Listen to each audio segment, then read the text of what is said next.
What's up, guys?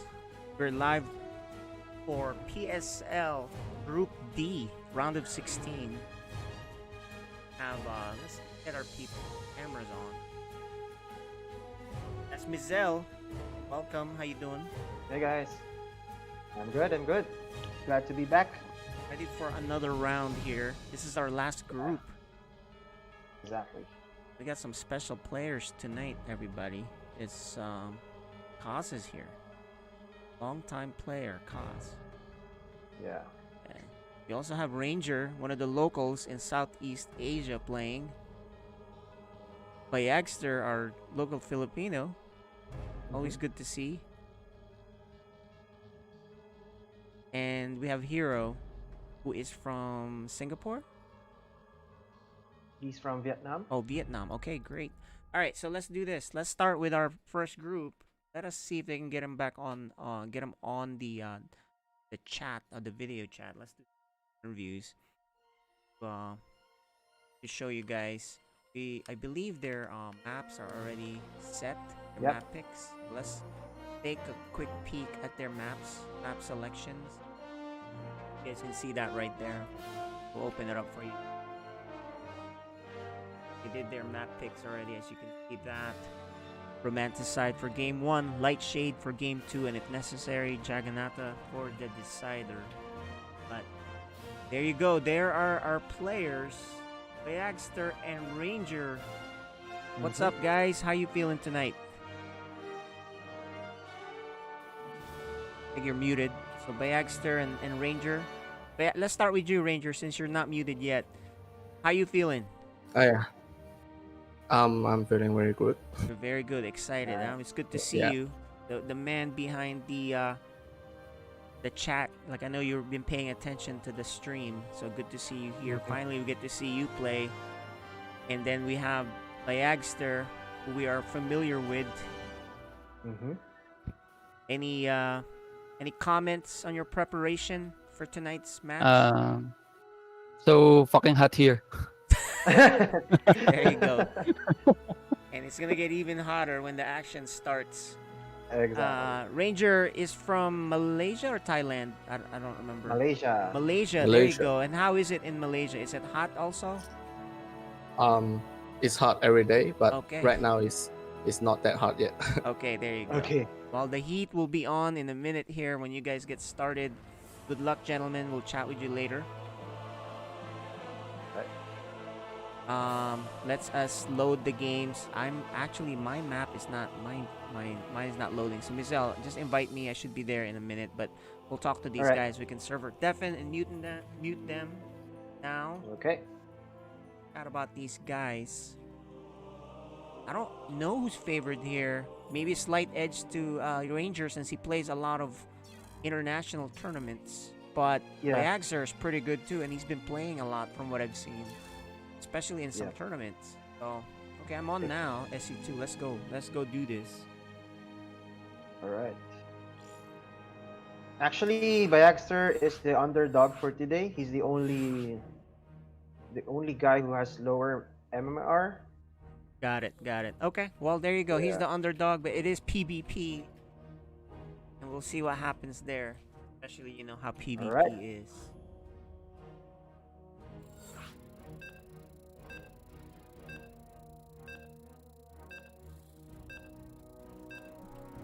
Alright, guys. PvP on Romanticide. Excited for this one, of course.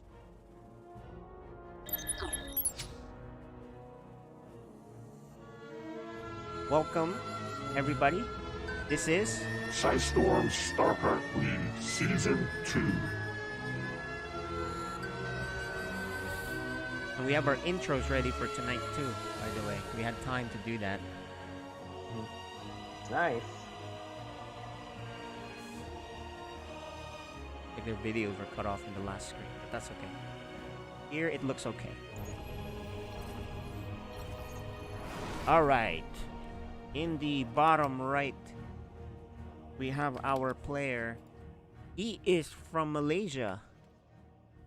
He is Ranger.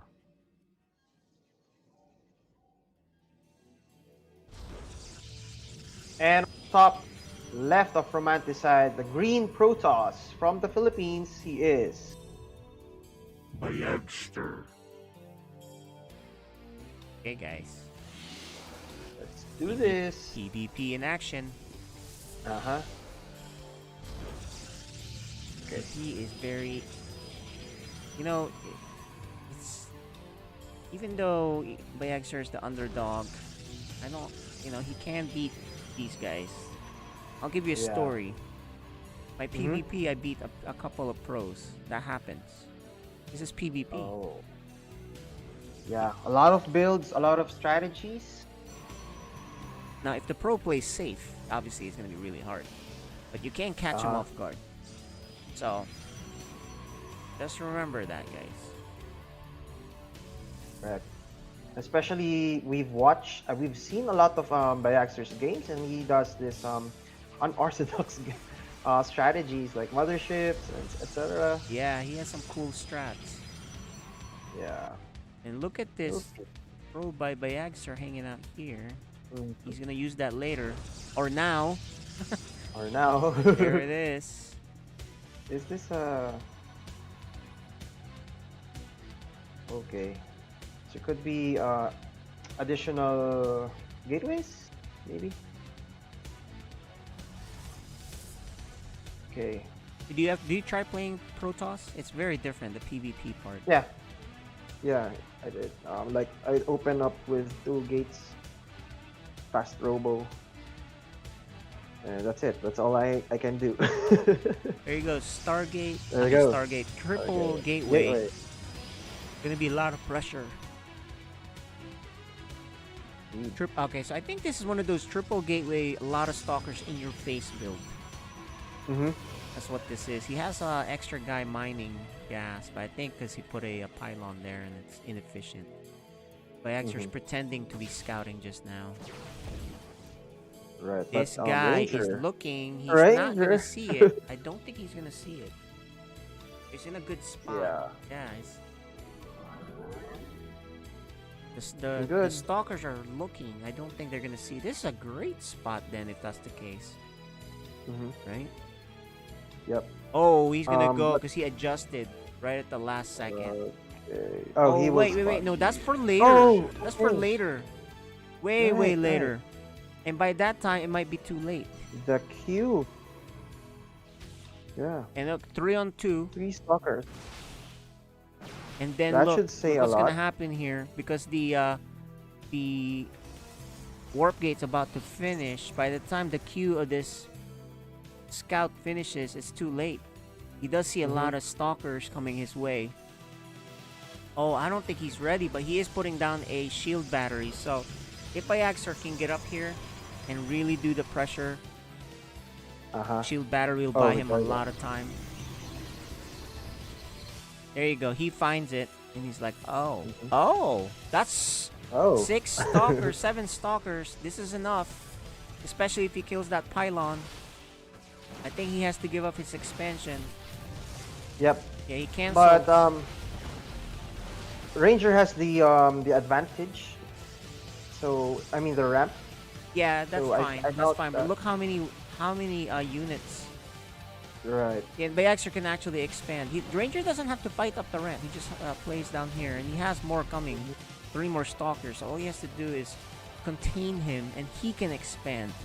So advantage to Bayagster until Ranger can push out. But there is a Stargate also for Bayagster.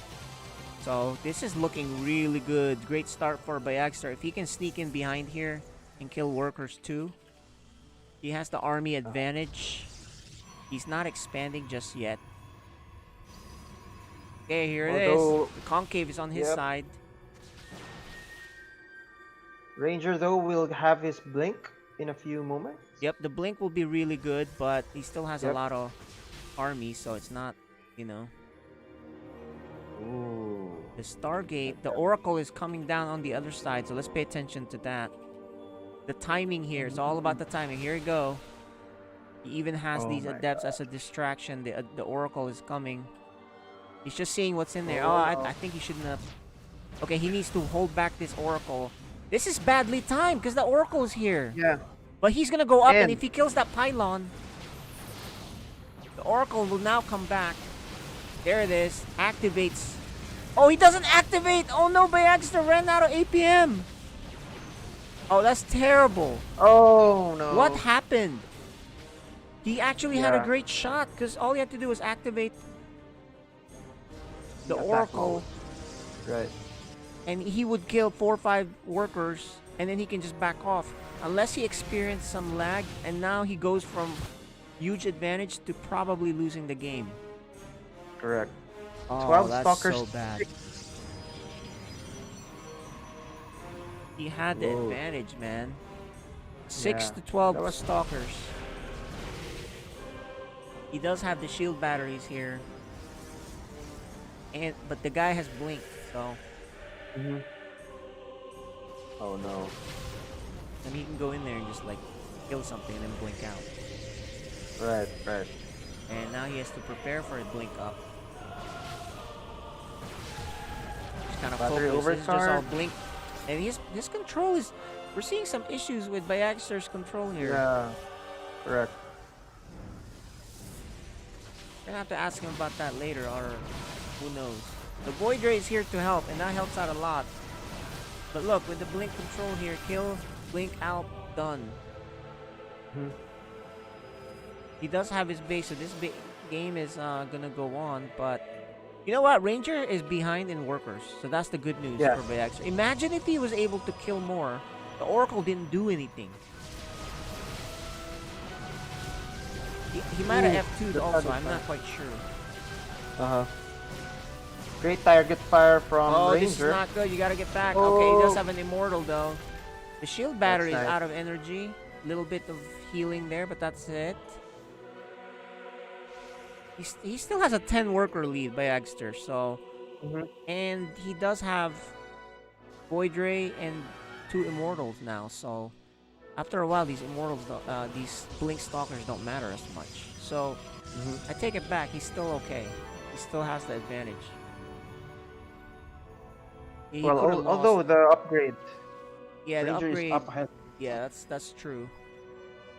But you know, he could have lost if Ranger kind of just went for it with, you know, Mhm. 12 stalkers to 6 and just went to his base. But it's gonna stabilize. In fact, Bayagster feels very confident to just expand. Let's see if this guy sees the expansion. He should have tried to kill it. Now he knows there's an expansion attempt. Okay. Oh, but he does back off. Oh, but he's gonna see it. Never mind. Sees the army. And he sends another scout anyway, so it doesn't matter. He will know regardless. So Ranger Bayagster also, adding- after seeing that, he's gonna take his expansion. Correct. But there's a prism drop on the left side. 2 immortals, a Void Ray. That's hard to kill with just blink stalkers. Correct. I think he's just gonna harass. Mhm. Put pressure on Bayagster. There's the Q. Here comes. Yeah, it's hard. Oh, This no. blink He's got- control is really good. Yeah, but Bayagster isn't attacking his army. He's just moving forward. He was trying to catch until the blink ended. But anyway, look. He's gonna warp in some adepts to kill stuff. Kill workers with. The Axer leaves some probes just so that he can make sure he doesn't get caught off guard. There you go, Bayagster, after dealing with that, is now gonna drop these 3 adepts, maybe. Mhm. He still has the lead, the worker lead. There is a cannon in the back, so. And he's shooting the cannon. Kinda just needs to back off there. This is Blink Stalkers, you better watch out. Get out of here. This Blink Stalkers can kill you. Still vulnerable here. Do not get greedy. The Blink Stalkers will get you. Oh, Bayagster with some control issues. Really? Right? Yeah. Yeah. Like, he shouldn't have Really lost weird. that. There was no excuse for that. We're gonna have to ask him. Is he having control issues, ping issues, or he just doesn't control? It's like, I don't care. I'm just gonna macro. And he's still ahead, 12 workers. Right, right. But he's needlessly giving things away. He does have 3 immortals here. I think Ranger feels like he can kill him. But he is wrong. There's a lot of shield batteries here. Charge lot is not done yet for Bayagster.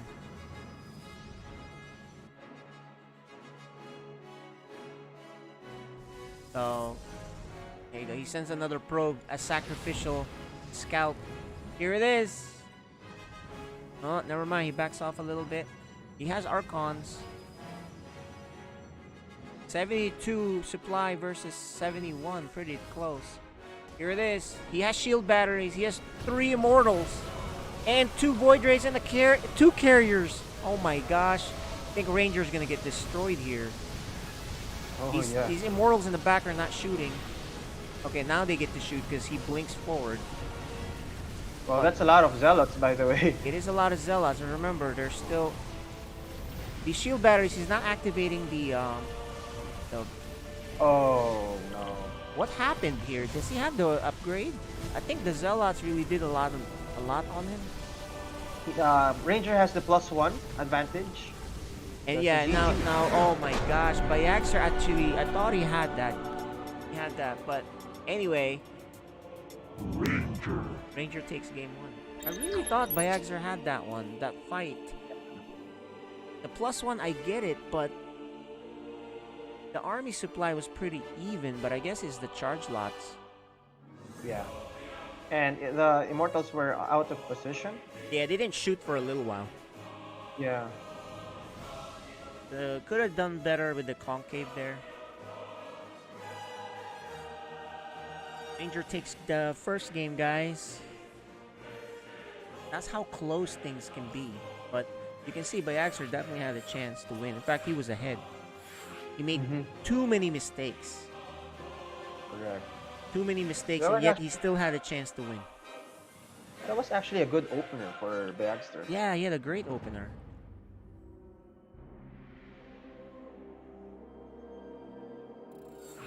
Okay, game 2 coming up. Ooh.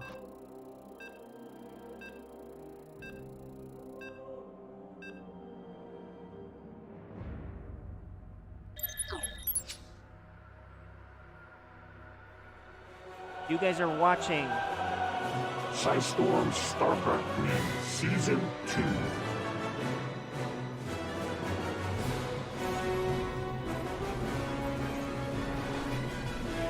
Alright, top left for the Filipino Protoss.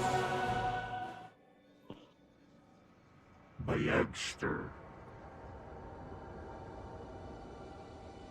And on the bottom right of Light Shade, the Malaysian Protoss, he is Ranger. okay. That was very unfortunate for Bayagster. Yeah, he made so many mistakes, and yet he still could have won. Yeah. That's crazy.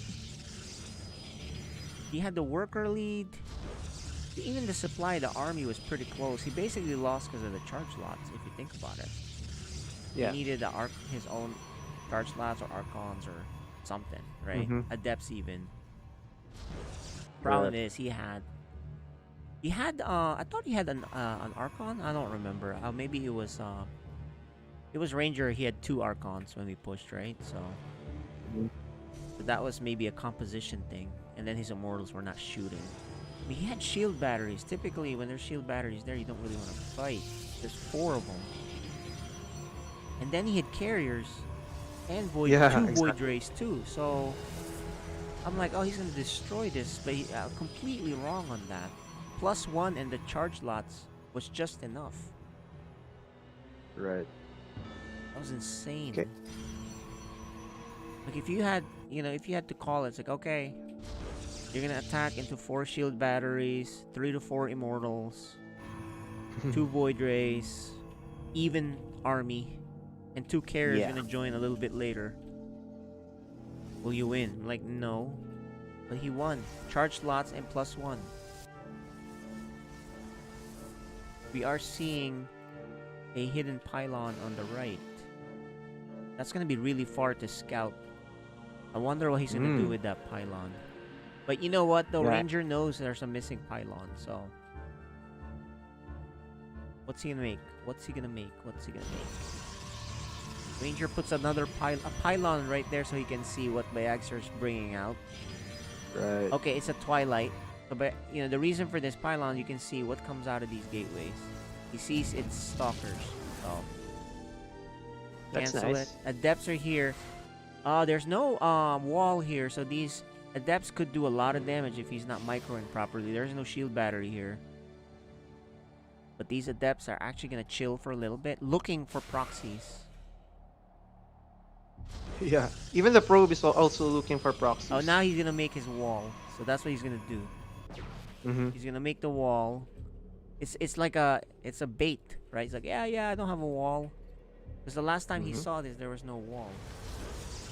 Right? So let's see. His last view was this guy. There's nothing. Oh. But from this, he's not making anything yet. It's just a twilight with no upgrades. There's the blink. Okay, so it's blink.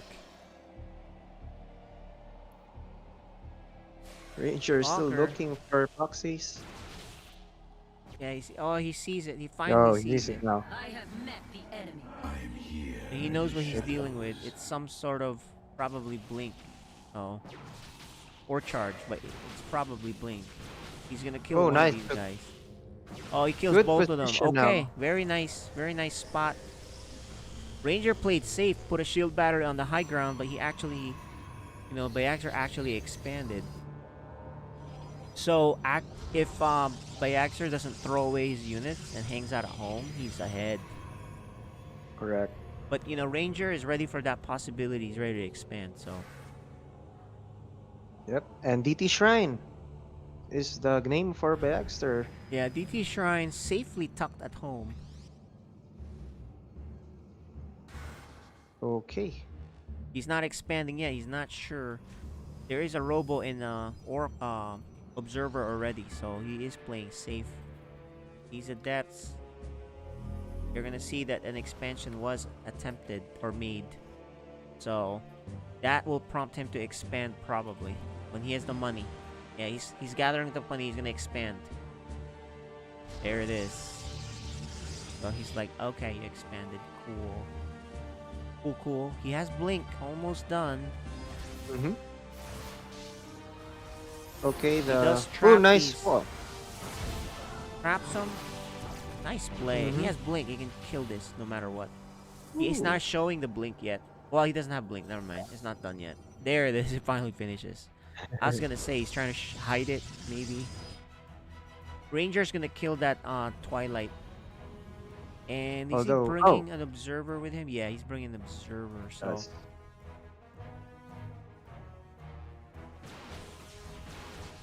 That's actually a strong army against Bayagster. but look at this. The let's see. DT slide on the right side. There is no other Right. observer.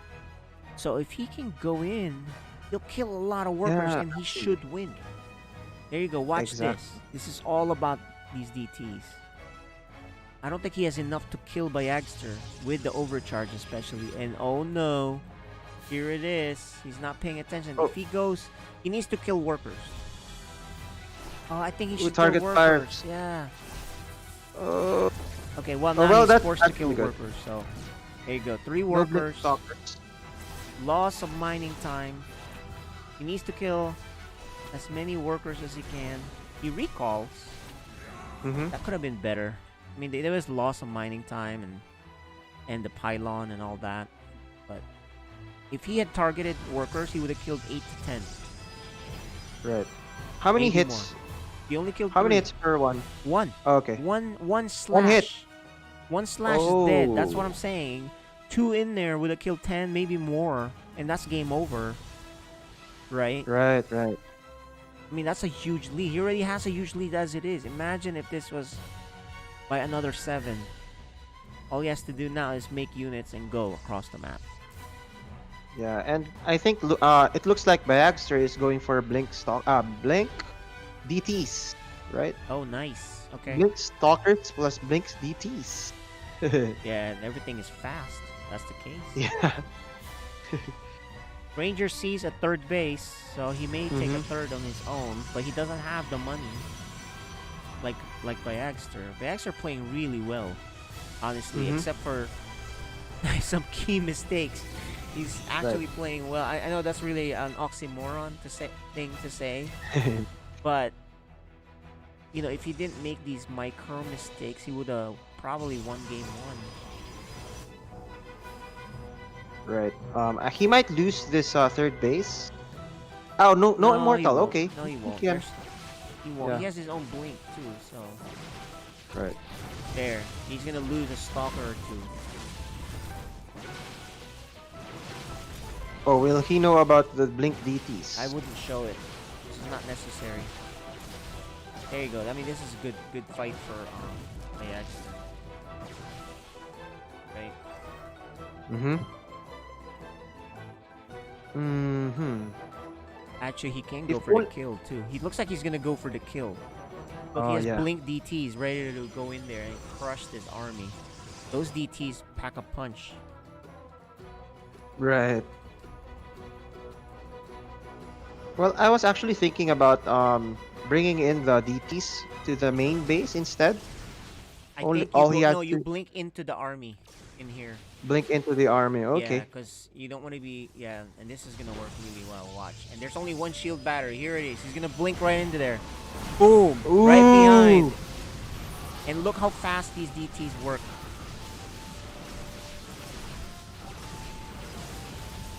Bayagster with Blinks in. these DTs are like super zealots, right? They look at them. They Yeah. crush everything. Oh my a gosh, beautiful that's play. 15. Bayagster with the play. Nice. Very cool. Oh, disruptors! Oh no. He wasn't Some paying game attention, changer. but I don't think it matters too much. Because these DTs can blink. But behind this, Bayagster is getting his fourth base. Yeah, There's he's a already small way ahead. attack. Exactly. I mean, there is an attack here, but it's just a death, so... Mhm. Oh, he's not microing, Oh, the game changer. but it doesn't There we matter. go. Nice play. Bayagster. He ties it up. What a way to play there. Ags are very impressive.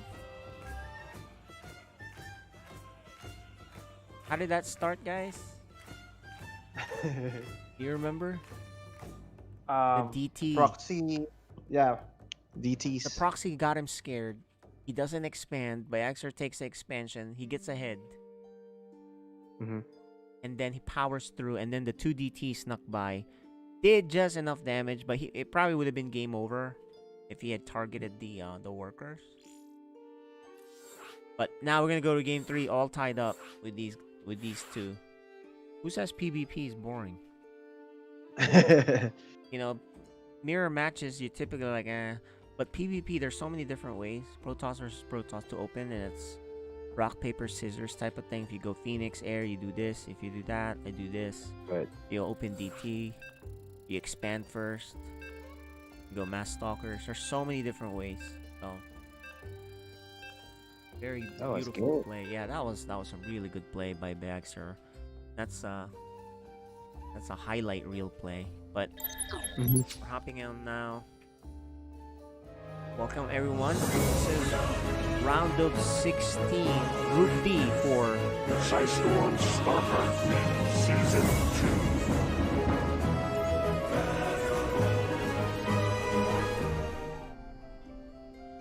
bottom left, the guy with the blink DTs and blink stalkers. It is Bayagster. a nice win against the Malaysian Grandmaster there. And on the top right of Jagannatha, the blue Protoss, he is. Ranger. He's from Malaysia.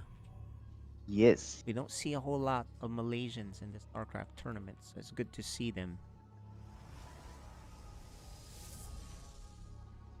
Well, he's really active with he streams a lot. He's also friends with if I am not mistaken, he's also friends with Ender. The C guys out there. Shout out Yeah, to he you played a guys. lot against those guys, so that's why. Right. So, what's the next magic for Bayagster now? I think he's really prepared for this, right? Yeah, he's really good with his Strats. builds. He just has to imagine if he executes a little bit better. I don't know if that's Yeah. a um a lag thing or what. We're gonna have to ask him. Mm-hmm. But he does it on the power of proxies and making his opponent win. Right. So Although he's this not map- he's gonna do another thing. It's a proxy, but you know the way Ranger scouts, you better proxy something really far away because he always seems to find it anyway. So there's his proxy. It's gonna be a very odd spot. And look, he This is- lets the thing is, it's not like it's a third pylon. It's the second Yeah. pylon.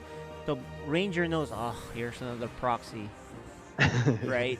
So he's Right. allowing him to see that there is no second pylon. So he's getting him scared. And then Mm-hmm. he either uses that to his advantage, so the guy has to overreact, and then he expands or what, Right. which is really cool. Mm-hmm. Okay. I think Baxter is more confident because he's not. Ooh, okay. Okay. I was going to tell you that he's not looking for proxies, but here we go. And that's the thing. If the other guy proxies you, here's, it looks like Bayagster is not really doing anything with this proxy Mhm. because it's just there, just to hide the pylon. Mhm. He's gonna build his Stargate at home, and he needs to find this proxy. Two stalkers are in flight, looking to do something. He's gonna run right into him. Bayagster with the first shot. 2 shots on that one stalker, and this is the speed zone. And he's ahead now because he took an extra shot on that before the other guy died, but he's not gonna chase because there are 2 stalkers. That's expected. But he's not gonna know about this proxy. Bayagster better be ready. He needs to put in a shield battery. The way Ranger was moving his stalkers, it's like as if he's confident. So I would be a little worried. Right? I would be like, Yeah. okay, that guy's moving kind of funny. Maybe he has something. But he is making a Void Ray. You can't just kill that. That's hard to kill. Especially with equal stalker support. No expansion just yet for either of them. This is just going to be a warp in point. Oh, Ranger is looking to go kill him. He has 3 gateways. Remember, he has 3 gateways. No shield battery here for Bayagster. He better be ready. No shield battery. Oh, man. Ooh. This is what I'm saying. I think he just didn't produce enough here. His Void Ray, second one, is not done at all. So he's just going to have to hold on the high ground. He's going to lose 2 pylons. Which is a lot. And a few... oh, man. And there's also... Oh. He has an adept here. Bayagster wants to fight, actually. I'm not sure why, but he is going to fight. I guess he feels good about this fight. Bayagster has 33 workers, even after fighting with him. But he doesn't realize there's 3 gateways to deal with. He needs a shield. Yeah. He needs... Oh, man. I think he just got overconfident here because he needs to block him out. Look at this. He's going to get on the high ground. Nice move. But this is 3 gateways of production, man.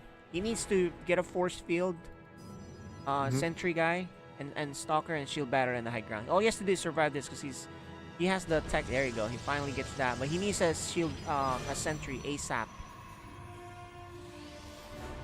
Now Oof. Ranger. Now the tables have turned. Ranger's gonna contain him, and look, he's gonna expand. He will. There it There you is. go. Okay, so advantage on Ranger. No And wall. now he no also wall. has to deal with these adepts too, which he won't shade in. Look, he's using the Okay. probes to fight with. Yep. Oh, the force field doesn't work though against shades. Good target fire. There's no shield battery at home, so this Okay, he's not microing there, but he does clean them up. But he should Bayagster know moving though that forward. that was too easy. He should know that Ranger must have expanded, right? That was Correct. too easy. Ranger find okay. He knows the stalkers. There's 4 of them on the wrong side, so he's gonna go attack. This is actually the right move. Ranger has to recall those guys. He needs them. Look, Yeah. He won't. he He's won't going to. recall on and look, Bayagster's just gonna do as much damage as he can. These are 2 Void Rays. If he turns on prismatic alignment, oh my gosh, this is a Oh lot my of gosh, damage. the damage. This is a ton of damage with these prismatic alignment Void Rays. There's even an adept to join the fight if he kills. Look at the adept at the bottom. He kills Ooh. that. No more warp-ins from 2. Only 1 stalker can be warped in. He's forced to pull the workers. Bayagster. Prismatic alignment is on.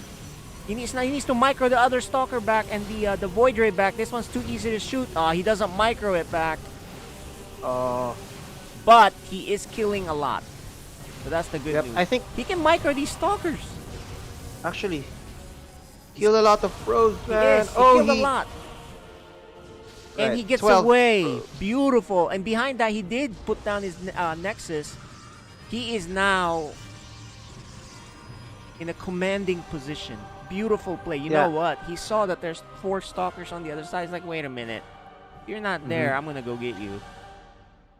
Yeah, and look at the supply lead. 20 workers to 34. Yeah. That was a nice I play know. by Bayagster, actually. The only Nice. comment I had is if he had able to move his other Void Ray back, because he got shot, Right. right? That's a Mhm. minor micro thing. I mean, it is a big thing. Imagine if he moved that back. Now you have to deal with 2 Void Rays. Maybe he doesn't have to recall. Yeah. You know, with But I must commend Rangers defense there. I thought he was going to lose the match already. But that was really a good defense. Oh, and Another he's 2 back. Void Rays. he's back, and we have a little bit of a lag. Game paused. Okay, looks like Bayagster is lagging. I'm not sure, but we'll come back to this. Let's let the lag settle because this is very important.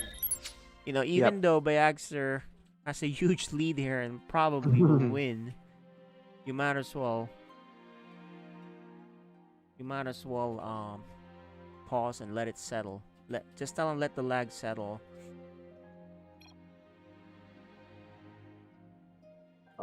Restart the modem. Oh, okay. Yeah, tell him you can reload.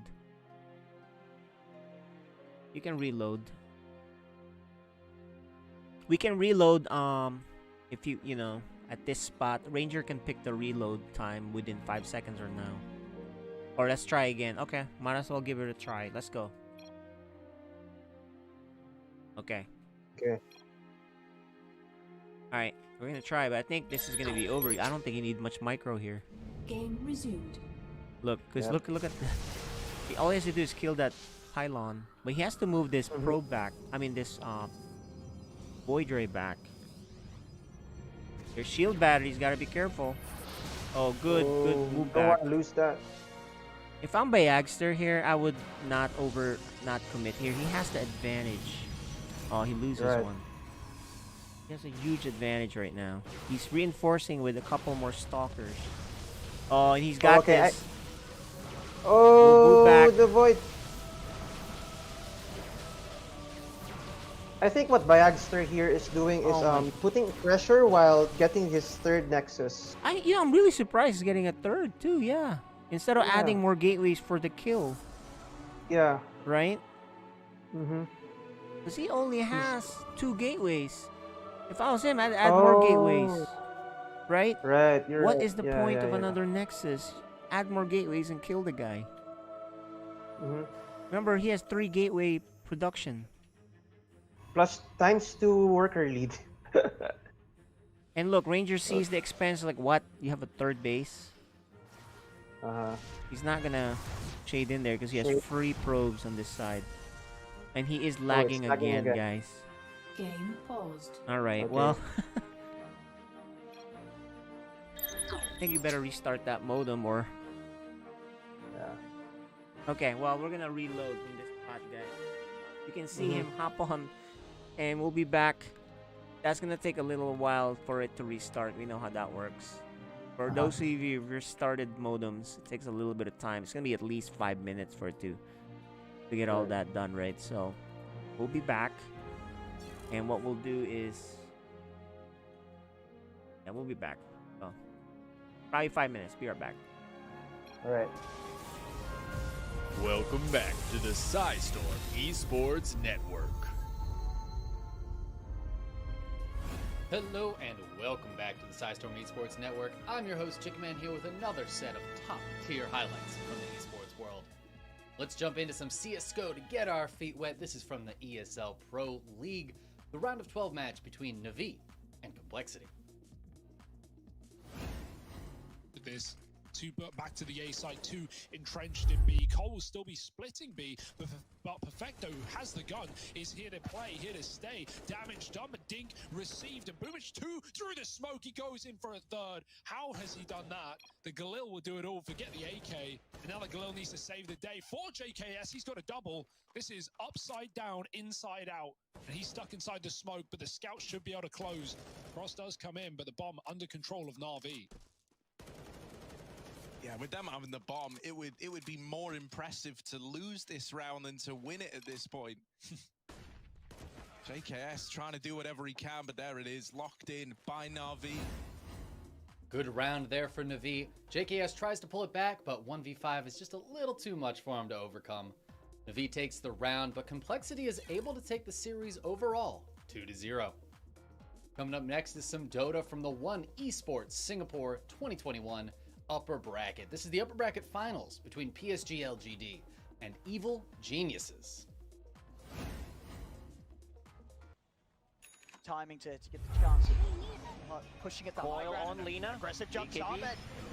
Gonna force out that BKB straight away without the Hex and the stun coming out for Shinky, but Crit gonna take them away from the stun. Respawn from Ahmed. Ahmed TP's over towards the mid. Crit backs out to the side. Extra TP over from Wise. They look to close the gap. Fabian will push back Ahmed. EG just kiting these two BKBs for now.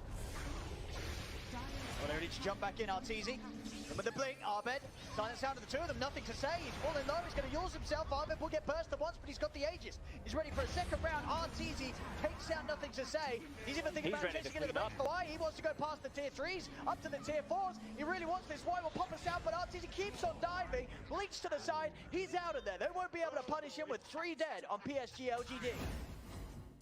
Bit of a disjointed fight at first for EG, but they came together and ended up winning a great engagement there. One of many on their way to a 2-1 victory and a trip to the grand finals. Our next video is from League of Legends, the LCS mid-season showdown. Winners bracket finals here between Cloud9 and Team Liquid.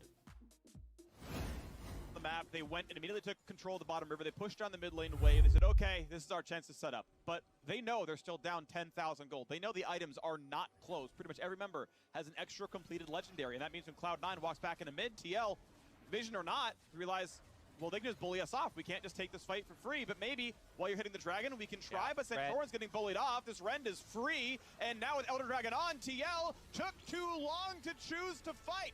The charm might land, but the one from Jensen won't, and it's not going to matter. Volk to the back line. Double kill already for Perks. Ben's going to throw in Alistair for a bit more. Easy Dive comes across, already 4 kills. How far he left alone? He's going to drop as well. The Bud Light A's for Cloud9, not a problem. 15,000 gold at a game 1 win.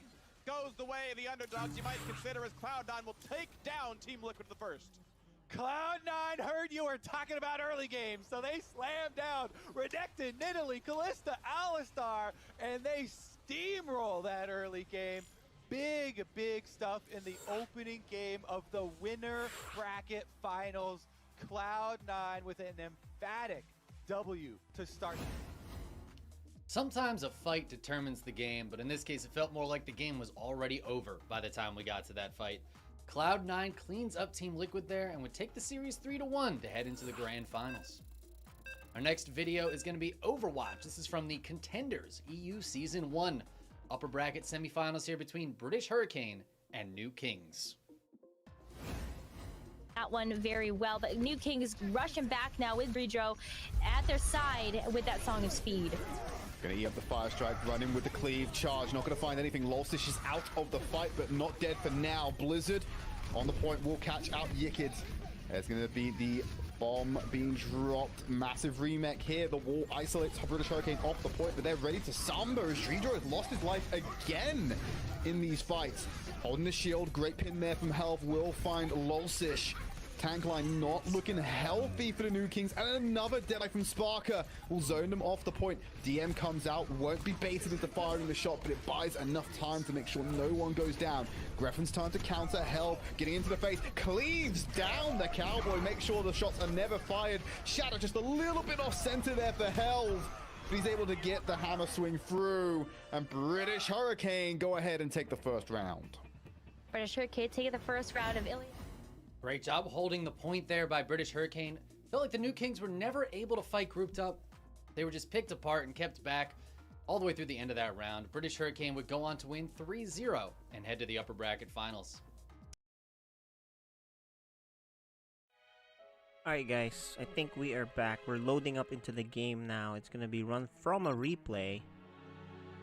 Let us double check with these guys. Yep, we're loading from replay here. Let's make sure.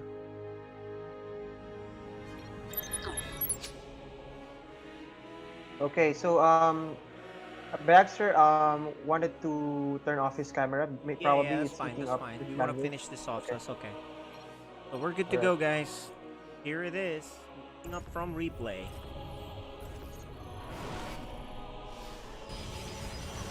Lots of damage here, as we knew. And Freedom, check out the production tab. What the heck is this? He sees it though. He sees it. He sees if he's paying attention to that Nexus, that is not a normal Nexus. Something's going to be Ranger is popping up. going for a kill. And here's the problem with taking this third base. Right? Okay. He now has to protect it. He did add more gateways when we talked about it, but he needed them for the battle here. There's a fake prism here, but he's actually going to try to kill on the right side. There, look at that. Oh, what a mind games. Nice mind game. Bayagster not paying attention or does not care. Here comes the attack on his base. What does Bayagster do? He's going to go save it. Does ignore the fake prism. Oh, there's a DT, but Ranger doesn't have the observer, so this will be cool. All he has to do is target fire on the mothership, killing a lot of stalkers. Yeah, it's That's nice really rough defense. though for Ranger to have to deal with a mothership.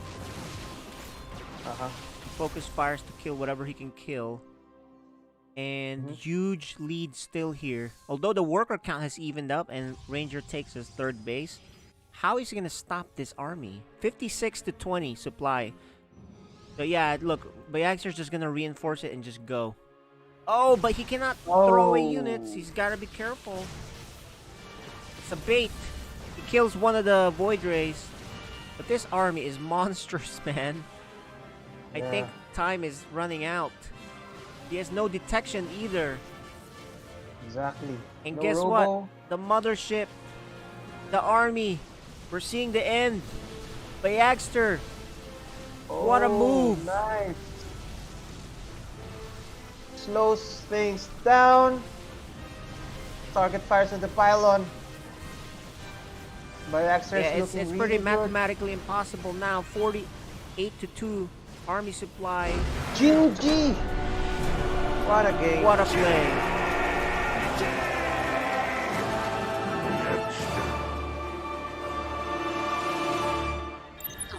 Alright guys, we're gonna hop on to the winners match. But after that, no need for interview on this one. So we'll be back while you get the winners match set up. So we'll go back to the other ad that we were playing. Not the ad, the Sidestorm Esports Network video. If you guys are interested in supporting us on that, I'll post the link to the YouTube and subscribe to us for that if you can. Play that for you guys, the Sidestorm Network. Next up is Rainbow Six Siege from the North American League. Group stage match here between Dark Zero and the Susquehanna Sonics. Sonics now trying to find a rotation. Rexon's actually going to hop down outside, looking to go towards Big Window instead, and this could be the game changer for them. You can see the Yokai continuing to try and get information inside of Attic as well. NJR might have his first point of contact here. Is truly only Super taking damage so far inside of this round. This utility dance continues to go back and forth. The second EE1D pops off. They're trying to force inside of Attic. The Yokai drone gets yet another click here off, and finally the Lion gets down, but not before Yeti can get the refrag. Dark Zero come out on top of the pile though inside of this 4 versus 3. Hanson continuing to inch his way back in. Needs to quickly get the diffuser back, and thankfully doesn't have to fully peek the door in order to get it. Even better news, it doesn't look like there's anyone actually challenging him from the other side of this angle, so should be able to lurk his way in. I don't think he actually has the capability to go in is going to be the big problem, and the other problem is the shotgun sitting around the corner from him. Eclipse and Mint shut it down. The defense of Dark Zero there just a little too strong for the Sonics to crack in that round. That kind of good play would lead Dark Zero to a 7-4 victory in the match. Up next is some StarCraft 2 from the 2021 World Team League Summer. Round 1 between Alpha X's Estrella and Team Envy's Maru. I don't think that this is going to be anything like Marauders or Reapers, but just going to be Marines. Just going to try and get a bit of pressure down onto that Nexus, and I don't know. I mean, it's definitely a Maru thing to do, but I don't know if this necessarily is going to kill the Nexus for sure. Well, we need to get the bunker down, right? If he gets the bunker down, then all bets are off. I think Estrella could be in a lot of trouble. I mean, he might actually get the bunker, because I don't know if Estrella expects this TVZ kind of a rush. He's got to pull the probes. He's there. He did see that there's no barracks at the main base of Maru, so he came down to check. Immediately spots the bunker, puts down a pylon so he can try to get some shield battery as well. Trying to combat the bunker here. Needs to get both of those SCVs. That's very important right here. He is struggling to do so. Does get one. Now just needs to get the other one. Losing a lot of probes already. He does not get it. Yeah, this is really bad. I mean, thing is, like, for Maru, unlike drones, probes do not out micro Marines. They are not quicker than them, so he couldn't get this round on the Marines, and now, yeah, that's Maru just gets it up. GG. This is first. GG. Oof, Maru. Man, ruthless. Maru holding nothing back there as he goes for the cheesy win in Game 2. Nobody can proxy quite like he can, and Estrella was not able to hold on to that game. With that win, Maru secures Team NV, taking a 4-2 in that round. Our final video of the day is from the VCT North American Stage 2 Challengers 1. This is a qualifying match between the Immortals and TSM. Well, big round here in round number 7. TSM, I won't say it's a required win, but winning this round will allow them to kind of make this half a little bit more competitive overall. JC Stady still playing aggressively through a long. Sees a shoulder, gets the kill on the drone. Pixel peek, essentially. That's not going to slow down TSM. If anything, they've sped up a little bit. Now they're going to go into the astral phase, seeing if he can find some information to be put down to the expensive utility to get in. Sabrosa, run it back, not going to find too much value. Nebula clearing some space, and JC Stady Rossi picking up a lot of information for Rossi around the corner. Oh boy! 3 in a row for Rossi, and Immortals go up 6-1. Beautiful round there from Immortals, cleaning up TSM quickly with some fantastic shooting from JC Stany and Rossi. Really no surprise that they were able to win the match 2-0 and qualify for Masters.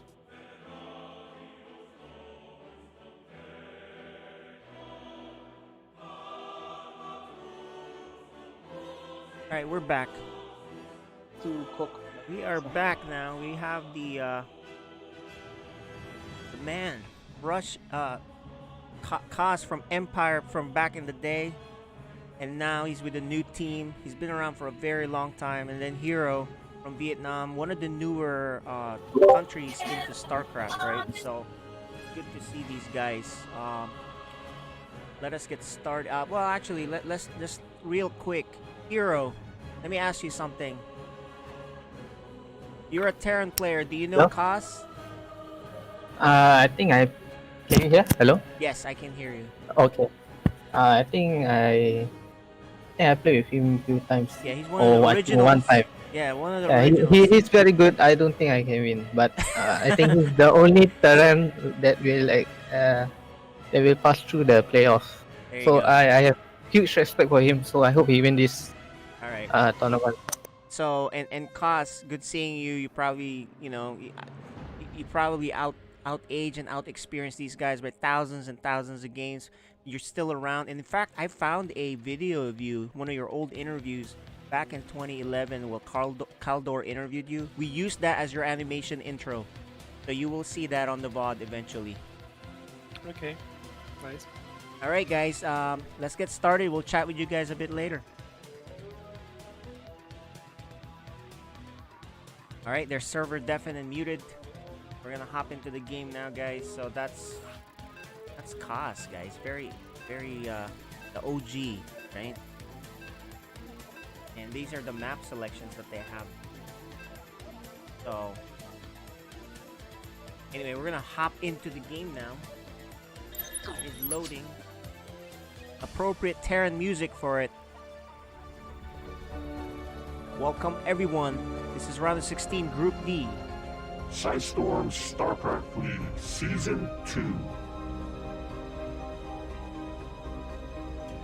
Gonna be a Terran versus Terran. Excited for this. In the bottom left, the player from Vietnam, Hiro. and we got one of the original players. Oh, Singapore. Okay. All right. So we got a correction. He told me Vietnam is Singapore. I was right the first time. Here, he's from Ukraine. He is Cos.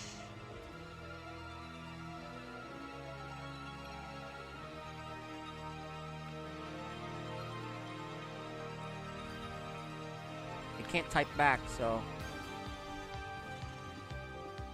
you're gonna have to type. All good. Yeah, it was a distraction. Remember, just be careful when you're doing the typing to the players, because you really don't want to distract them during the match at all. Period. Right.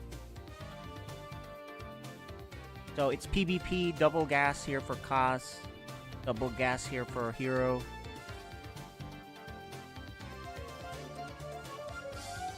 Cos is actually going to scout.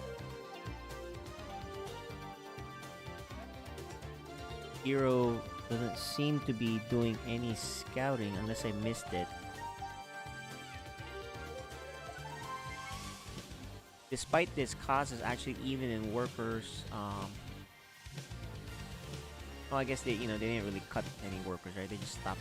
This is not the other, not like Zerg. So they're continuously going to be making SCVs from their command center until they get the orbital, which Cos actually gets his orbital a lot faster.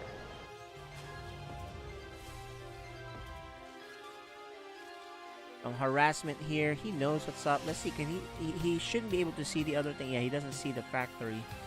He sees a reactor. For his own sake, he's pretty much doing the same thing, but he's gonna expand behind this.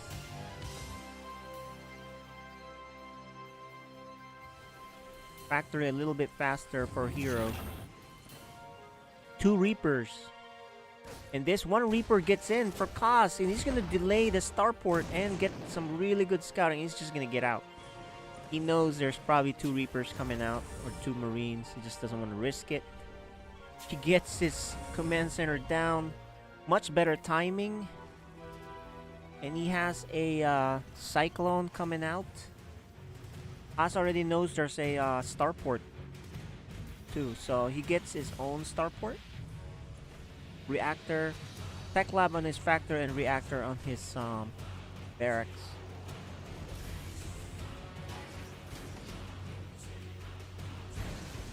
Oh, this is good harassment. This is gonna delay his command center, which is not that big of a deal because there's no command center for Hiro anyway. Oh, what happened to the Cyclone? Did it die? Oh, it was out in the map, and so it was not able to defend because the Cyclone was not in the map. I mean, not close by, but you know, look, Hiro is gonna double down. More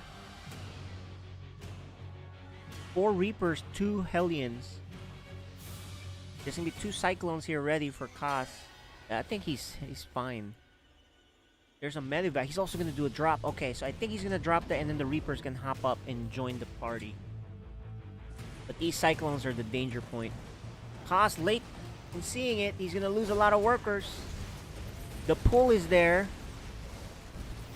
but I think his army's better. He targets the medevac, and this is a one-way trip. So he's gonna try to do as many SCV kills as possible. Only 3. He does put down his command center now. Kills that Reaper going away. Overall, it looks like Kaz killed more, especially with the medevac. So Kaz is ahead. Raven and tank for Hiro.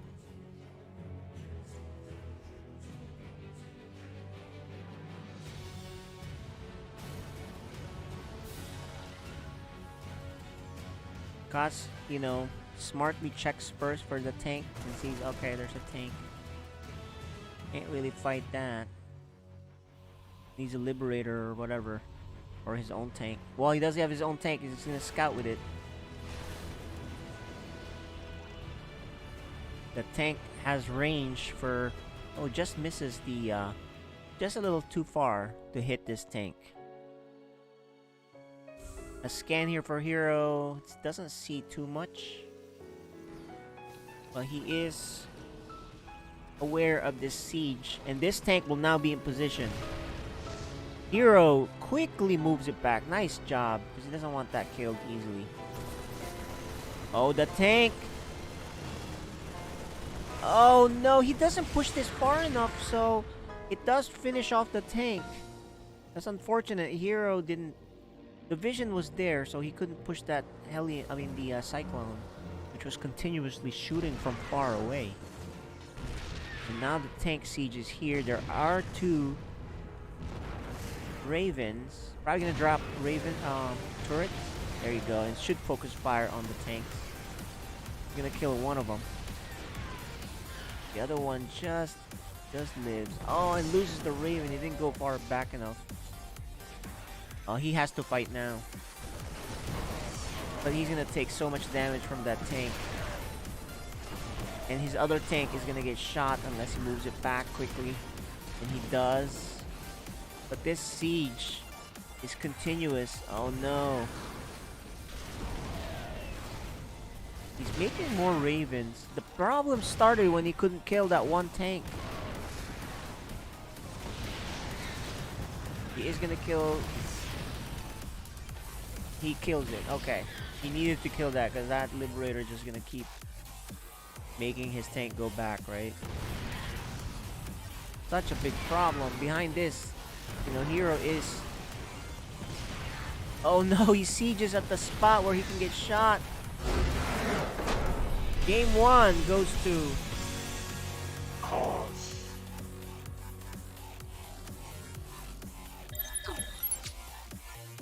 Very good siege point there, guys.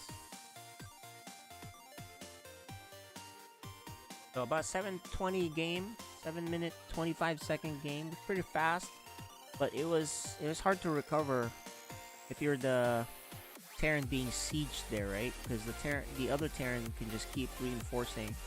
Has not taken any damage, and his army in position just goes stronger.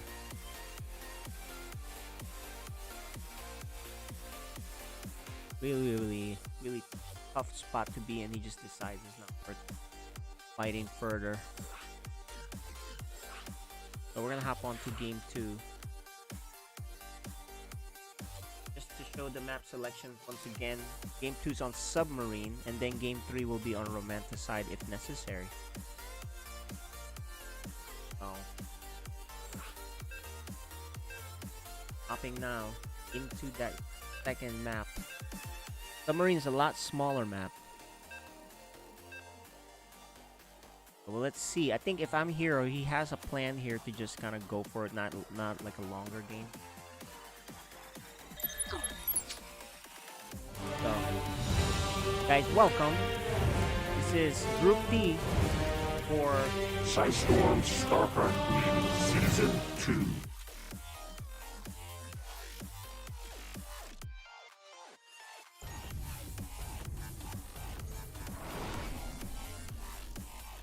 Top left, he is actually from Singapore. Our Terran player here. Hiro. And the veteran. Cause.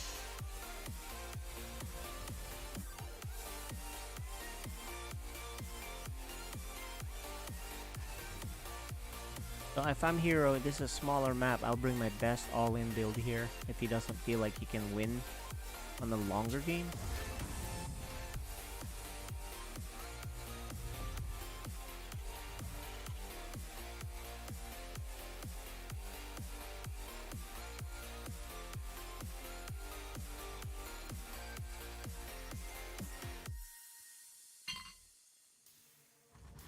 Boss gonna hide that barracks in the back. I think when Hiro scouts, he's gonna think about some sort of proxy, which is not there.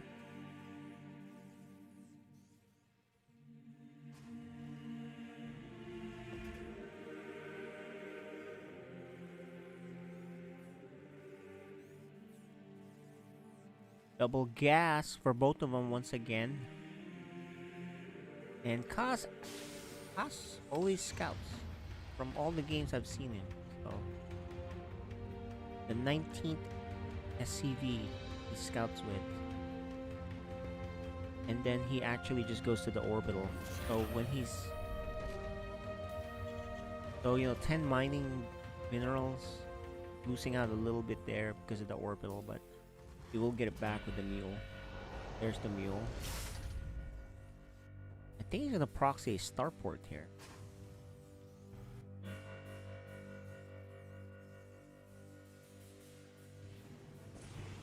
Yeah, the factory's about to be done. One more Reaper after that first one. So right after this, he's probably making a starport. And he does, right there. Hiro is actually expanding, so... this can really catch him off guard. It looks like it's gonna be one of those Hellion drops with the Reaper pressure. Same thing that Hiro did that didn't work so well against the Cyclone.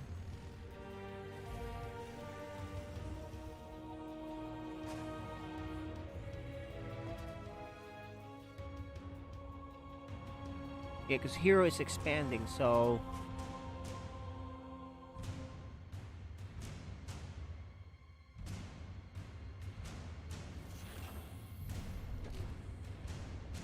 Gonna delay that a little bit. Preemptive mine. Nice job. He backs off. And this guy... oh, he's making a Liberator first. Okay, so Liberator first. Oh, that's gonna be a problem. Although there is a Cyclone coming out. So that should take care of that. And the cost, you know, he doesn't want to be too all in, so he's gonna make a command center right after. There it is. The timing on these guys. Right to the second it's available, they make it, you know?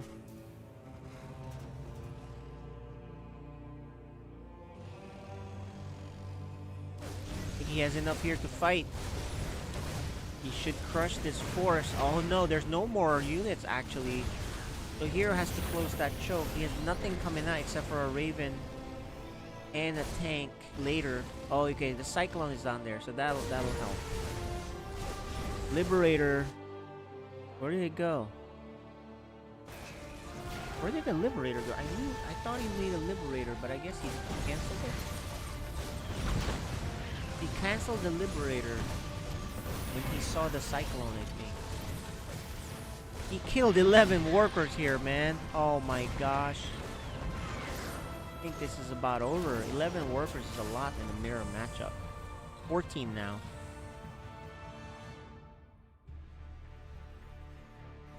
Kaz's base is about to pop up. But even without that base, he's already quite ahead.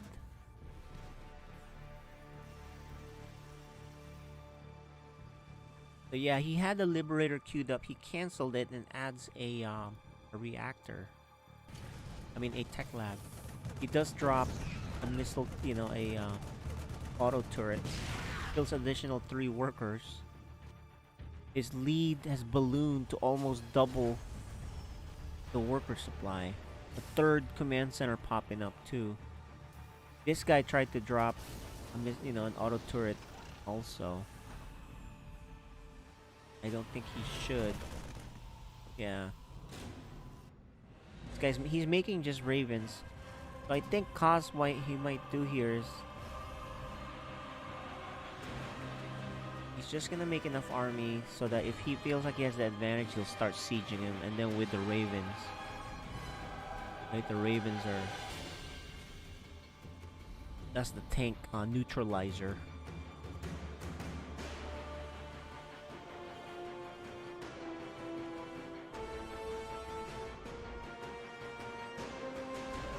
So what are you gonna do here? If you're Hiro, I don't think you can macro out of this. You just gotta go for the kill.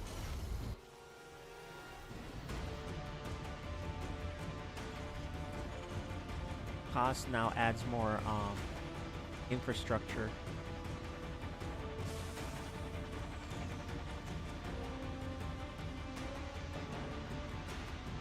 So 3rd command center is already finished. From here on, Cost is gonna explode in terms of econ. So many ravens. 3 ravens. You have 3 ravens? He has 3 ravens. That's gonna disable. If they're full energy, that's what, 2 disables each. So you could disable 6.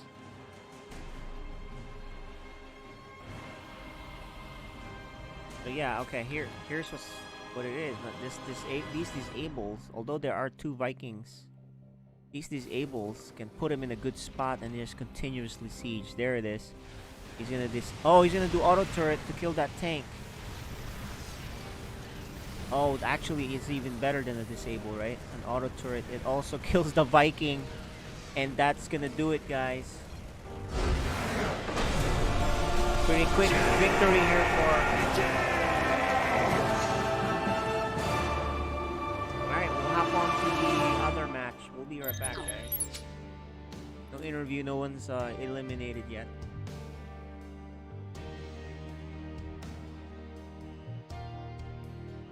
It'll be the winners match coming up, guys.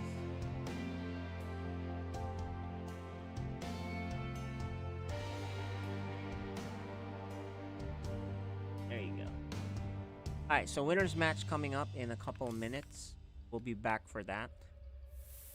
While they set that up. It's going to do it for us today. Don't forget to like, follow, and subscribe so you don't miss the next round of highlights. And if there's an esport you'd love to see us cover, please let us know in the comments. This has been the Chicken Man, signing off for the Psystorm Esports Network.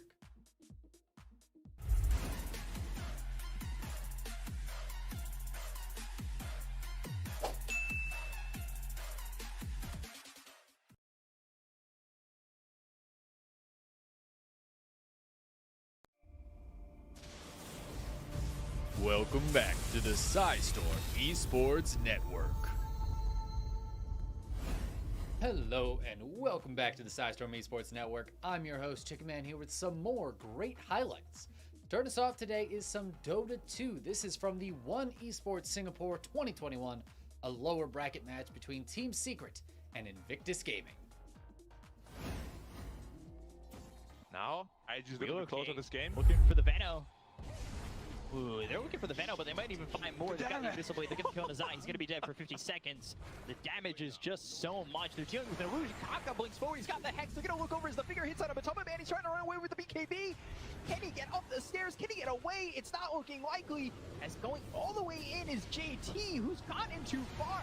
Stunned up. But Man still surviving. The Torrent will land. They get the kill into the Windrunner. They're in a little bit too deep there on the Windrunner, who ends up dead for 83 seconds with buyback. But the Ursa, who's been disarmed again. He can't right click and he can't do any damage, so they'll get the Alk away.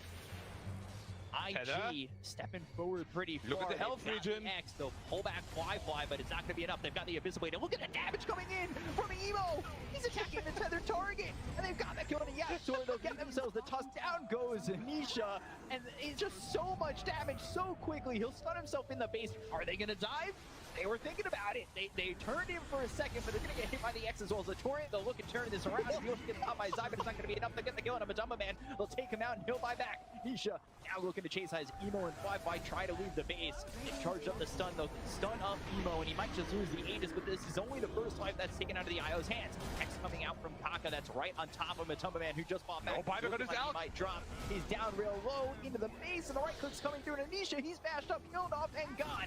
Kaka, as well as the windrunner of JT, they're just not buying back because they're not needed at the moment. Emo, though, he's got the tether. He'll eat the cheese. He's back up to healthy, and now looking over at Zai with the right clicks coming in. He's godlike. Emo not getting stopped in this game, and IG are looking like they're on their way to taking game one. But here comes the snowball coming out from Yapsor with the Walrus Punch. It's still just not enough damage. You Where's can't the kill damage? this ball of energy. They've thrown the stun over at a Fly, but they have nothing to follow it up, so they can just stand here ready to trade. They've got Abyssal Blade ready in just a second, so let's see who they go after. It's looking like they want Yapsor, who's going over to the top side of the base, but the Spirit's coming through. The snowball will be over at Emo. You've basically signed, sealed, and delivered your death. The damage of the Alchemist! On the Emo. Yapsor goes down, Matumba Man gone, and game one goes the way of IG. Secret drop game one, and IG obliterate them. Like, absolutely no Oh my chance. God. I think it's time to never ever give a core IO away again. Like, this game showcased perfectly how absolutely redonkulous. Invictus giving their best Olympic diving team impression there as they spend the entire fight in Secret's base. It honestly looked like Secret should have been able to push them out a couple times, but they could never get the kills they needed. Invictus able to take the game as well as the 2-0 in the series. Coming up next is Valorant from the VCT North American Stage 2 Challengers 1. The qualifying match between Gen G Esports and Cloud9 Blue. Whereas Gen G have overcommitted onto A more than a few times, but yeah, one time where they would have loved to have kept Iman over here. He's gone. Operator shot from Quinn. Gonna have to take a shot from Lee first. Can't get out alive. Dance around the bullets does not work out for him. Sean good for a single before Poise trades. C9B still good man down. It looks like they should be able to get this plant down. Shot darts not quite hitting the mark. Looking to deny a plant that was a little bit wider. Zeta as well, so sharp on the stick. Oh my lord, two quick ones. Poise unable to trade initially, paranoid, and he's just going to have to hold his ground for the moment. Cloudburst. Keep a thought in the back of GMD's mind. Looks like Poise is going to go on the aggressive, wrapping around. Every time GMD looks back the right direction and will connect for a third in the round. And there you have it. 5 secured for Gen G on the defense in this first half. Good read by GMD as well to assume that it was going to be, you know, the wrap around right towards the end. Close round and a close match at that point. The team's trading kills, taking it down to the 1v1. Gen G would be able to win it there, but later on, Cloud9 would pick up steam and run away with the series 2-0. Coming up next is StarCraft 2 from the GSL Code S. This is a match from Group A between Hurricane and Team NV's Dongray Gu. Hey, here we go. 5 sentries, 2 immortals. He's got that prison in the center as well. Does have an observer coming, so he'll be able to clear some of this creep. Roaches being made. Looks like a scary push for sure. Yeah, this is going to be a tough one.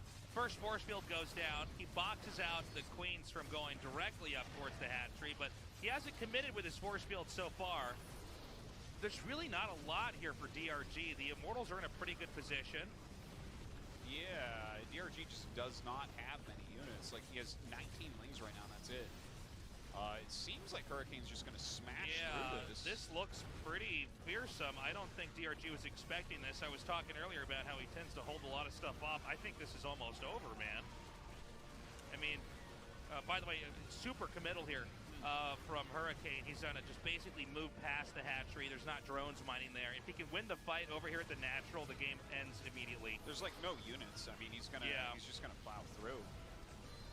His micro's okay here and everything, but he barely even needs it, honestly. Yeah. Few force fields going down, a little bit of pullback for his biles, but it's just so few units for DRG. He's starting to fight with drones, and that's when you know he is in trouble. Ooh, dodges the bile, but I think it was already over. Hurricane takes game 1 in GSL Opposite Day Edition. Powerful attack there catches DRG off guard. The victory here Comes as a bit of a surprise. Hurricane went into this match the underdog, but he takes the 2-0 over DRG and would win 2-1 in the rematch later on to escape the group.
Okay, so got Bayagster in the top right there. That's Kos.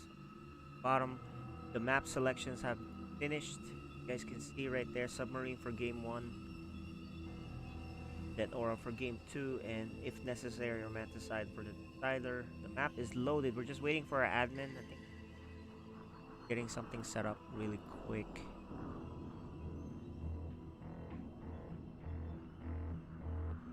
There you go. I think he's ready. So we're gonna hop in the game. Servers deafened and muted.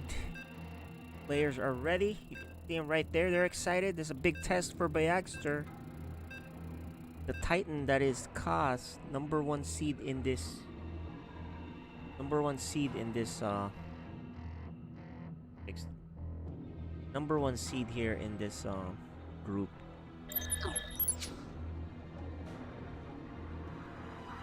This is Group B winners match for Psystorm StarCraft League Season 2.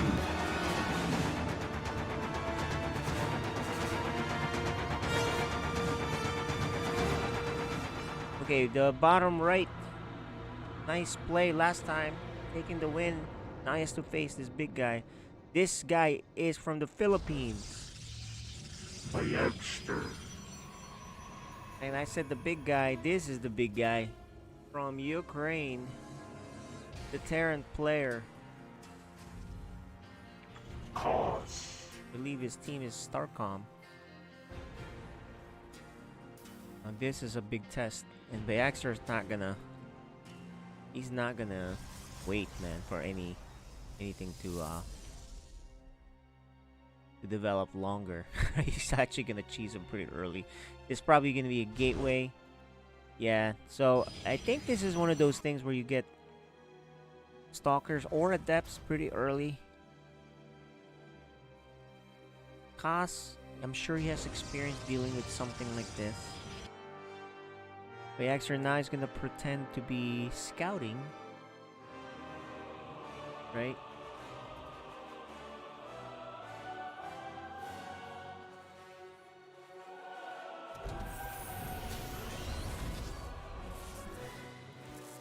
So we had a little bit of a sound issue earlier, but I'm sure the sound is back now. The Reaper is gonna come out. Now, Kaz, with his scout here, will know something is up. He should know something's up. There's a pylon missing. He knows there's a proxy. Pylon is missing. The gas is just now taken. Kaz knows, dude. He actually makes a factory. Makes a bunker. Look at that. He knows what is up. He will play safe. This is really good read. And he's gonna find this. Yeah, he's gonna find it right now. they walk past each other. The Stalker and the Zealot and another Stalker coming back here. They won't do much because the bunker is finished. That's how you do it. Nice play. Oz, not his first rodeo.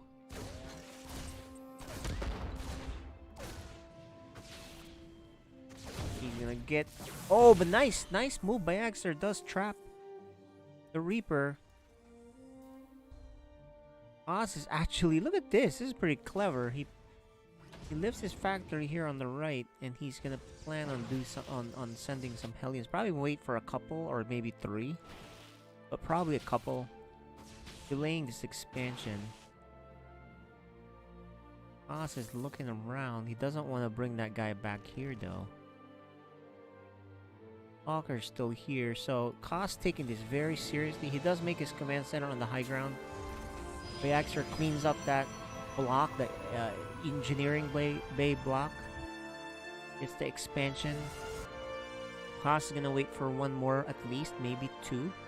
Because 3 is a nice number. When you have 3 of them, you can then kill 1 shot the workers, right? Okay, so he is gonna wait for a 3rd one. Bayagster gets a safety shield battery. And he has a Twilight waiting for a drop up here. So it does put the Stalkers up there. Ready for the drop. And now there's 3 of these guys. So Kaz looking to do as much damage as he can. This is all about this Hellions. This could end the game if Bayagster fumbles this. And we've seen him fumble the control before. Oh man, if he had gone up, he lost... Oh man, he lost 2 Hellions already, so he can't really kill enough with this. Only 4, and that's... Nice actually move by Bayagster. Only 4 for 3 Hellions. I think I might have called... I said Bayagster screwed up. I think it's Kaz who miscontrolled that. 4 workers for 3 Hellions is not enough, of course. Dark Templar! Snuck that in there, guys, earlier. Does he have... Oh, his turret is coming up. Beautiful timing. At the bottom, and he already has a turret on the top. Haas sees the shimmer. Bayagster wisely goes back. Kills that 1 SCV. These guys are both, you know, Bayagster, nice instinct there not to force it. And it's gonna be bio push here. 3 racks with medevacs pumping out of there. Bayagster needs to transition to something AoE, right? He has no AoE yet. No charge, no blink. He's gonna make a Void Ray.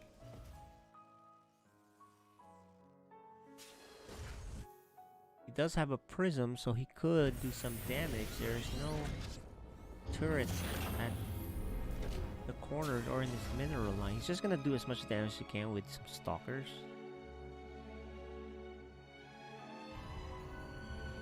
Meanwhile, he's adding more gateways, but he has no charge or anything though, so... There you go. Good harassment here. These are Marauders. Oh, he's gonna lose that prism. Oh man, Bayagster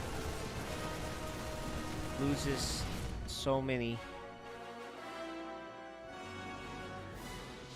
saves 2 stalkers, but he lost the prism and so much more. That might prompt him to go kill him now. He has no AoE. How is he gonna stop this army? He has no AoE. No charge. What's he gonna do? Beat him with slow Zealots? Void Ray's here to be annoying. But Haas, ready to punish with his big army. You just get kited. There's no blink. He has a Dark Templar. Maybe he could have sent one of them at a time. Shield battery, overcharge, engage, but there's just too much bio here. And that should do it. The scan to make sure there's... You know, he probably preemptively started saving scans for when he was ready to attack. Game 1 goes to Haas. Nice safe play with the bunker. Not take any damage. Not take any damage from the Dark Templar even. Except for maybe just one. SCV was slapped. And then, you know, the misplay with the Prism losing so many Stalkers and the Prism. Then he knew he could kill him. That's basically what happened. Cost, timings of defense just too good on that one.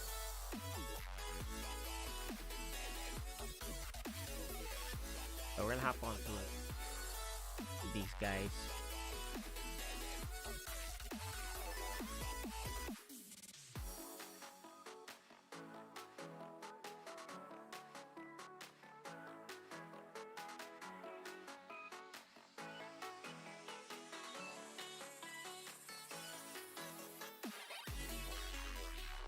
Okay, game 2 is Death Aura.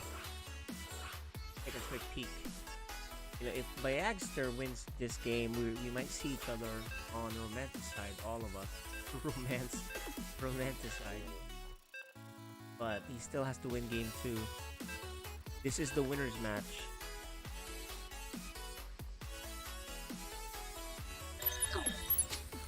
Welcome everyone. This is Psystorm StarCraft League Season 2. It's winner's match of Group D, round of 16.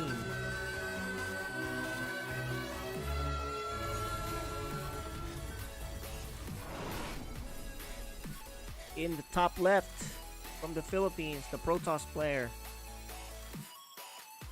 Bayagster. And from Ukraine, for Starcom team, Cause.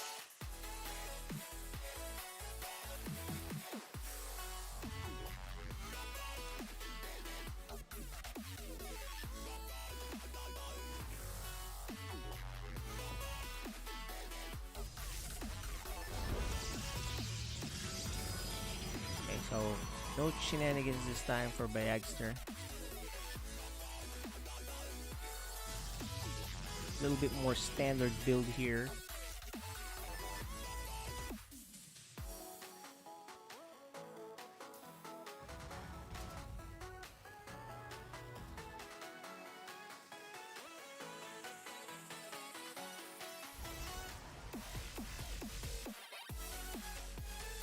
Bayagster are gonna scout and see standard stuff.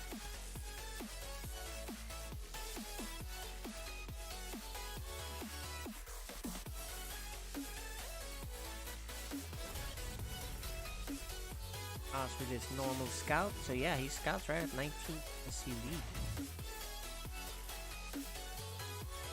This time he doesn't get 2 gases, he's looking to expand, more normal.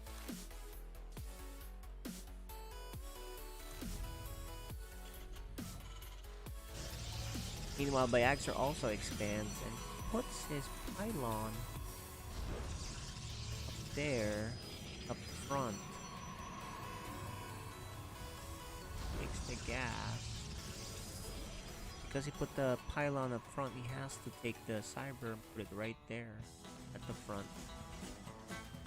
Doesn't use it as part of a wall. Could wall this up pretty easily though with a second. Find on this map.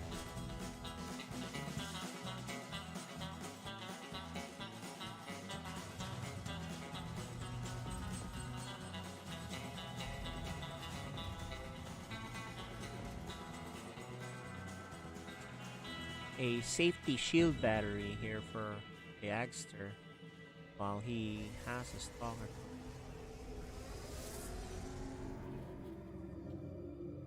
Adept, the first unit that came out, and now he's gonna try to scout. Obviously, he doesn't expect to get much done. Denied from coming in. He does shade in though. Deny a little bit of mining. He's gonna have to get out. Shade. Will he get out? He does get out. Gapes. Better hide. Oh, he doesn't hide far enough. He is seen. 2 Hellions, guys, so better be careful. Hellion run by. There's actually 3-4 out now, so there's 4 Hellions ready to roast things. Bayagster should probably think about a wall. He has a Stargate and an Oracle popping out. Gonna close that side of the wall. This one's still pretty open. Gonna put him on hold. Cyclone, Marines. And there's a proxy here for Bayagster. He does not know about it, of course. He's just hiding. Ah, okay, there it is. We missed this one too. This is a proxy. And we will now see what will happen with this. There is a safety. He doesn't know about this. There's a safety battery here, but that's not enough.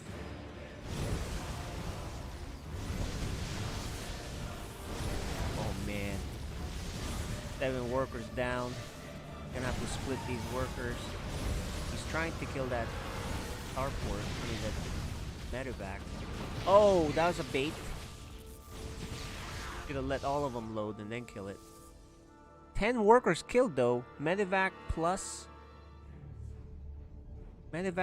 the 4 Hellions.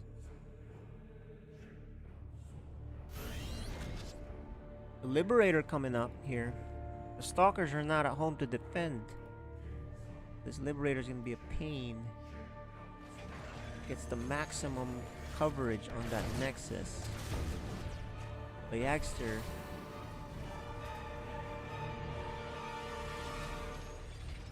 Liberator's gonna relocate. Probably gonna get this other one. But Bayagster's now looking to go kill him. Oracle goes down. Voidray goes down. Nice control, but I don't think it's enough. He's not backing off just yet. He's taking fire. And he probably should cancel that. Meanwhile, he's had to deal with this Liberator on and off from the both sides, right? And he is not mining. That is such a pain to deal with. The starport does go home. The 2 Stalkers go home too. Finally, the Liberator takes a shot. Still has not fixed the mining here. He's been so busy. But I think the Liberator will finally go down. Look at that. Target fire by cost to kill workers. Not that Stalker. Obviously, if he didn't control that, he would have just shot the Stalker. But Haas with a big lead. 18 worker lead. Better army. Bayagster gonna try to do something with these Stalkers. They don't really have any upgrades. No blink. But he has to do something.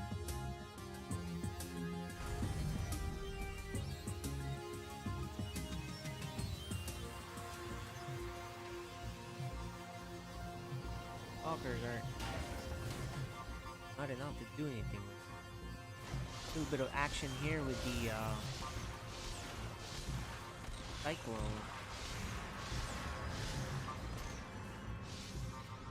Little dance there. Now I think the stalkers are gonna try to intercept that cyclone. See if he runs into it.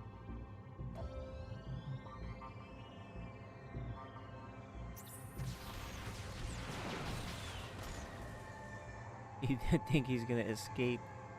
Every little bit counts. Bayagster fighting a good fight, but man, he's falling so far behind now from Kaz. And actually, Kaz has had enough. He thinks he can kill him now. Bayagster sends a hallucinated Phoenix to see the doom that is coming his way. Nope, he has one force field. Yeah, he just used it up. Kaz smartly goes to the left side so he doesn't get force fielded out. And here comes the pain. The beginning of the end once this sieges. Kaz looking to move on to the next round with a clean 4-0. Unless Bayagster can do something about this. Don't see how. 82 supply to 32, guys. His plan is try to blink down and try to kill the tanks. There's another tank. But he's so far behind in supply. Basically stim to win right here at this point. There's the blink. He does kill one tank. And it's all or nothing now.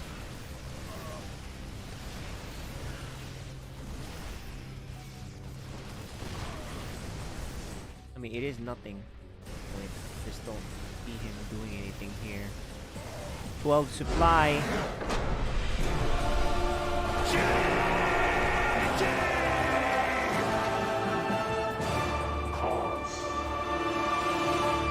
Alright, clean 4-0 here for Kaz. Very nice. Chat with him, the first to advance in the group really quick. Say goodbye. Congratulations, Kaz.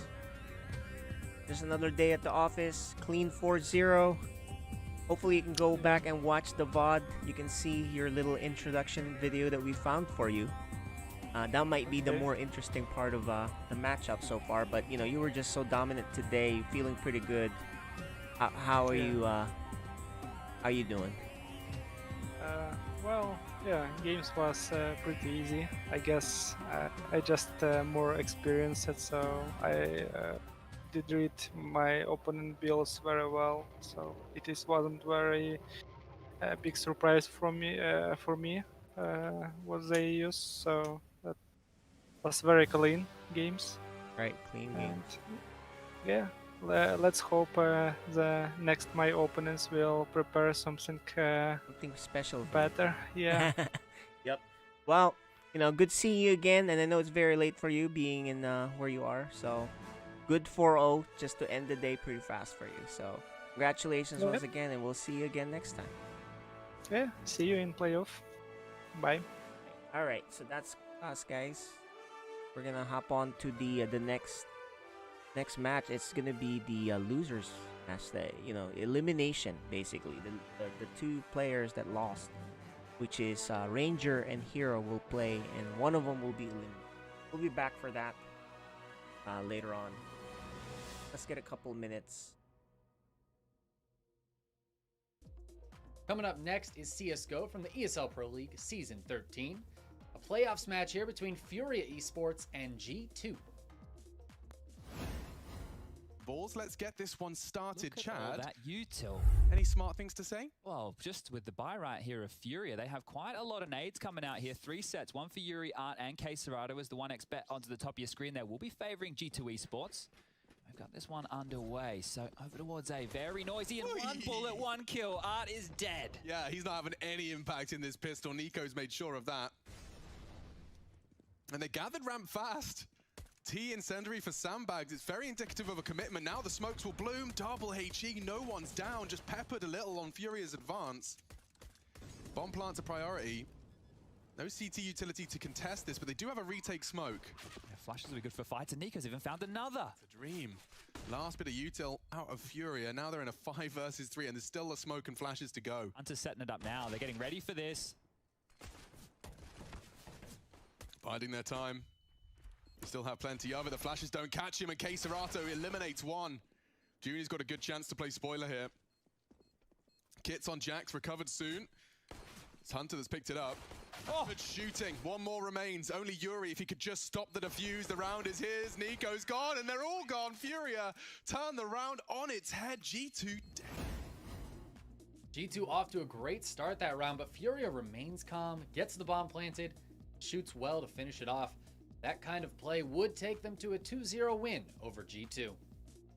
Up next is the LCS Mid-Season Showdown, some League of Legends, the lower bracket match here between TSM and 100 Thieves.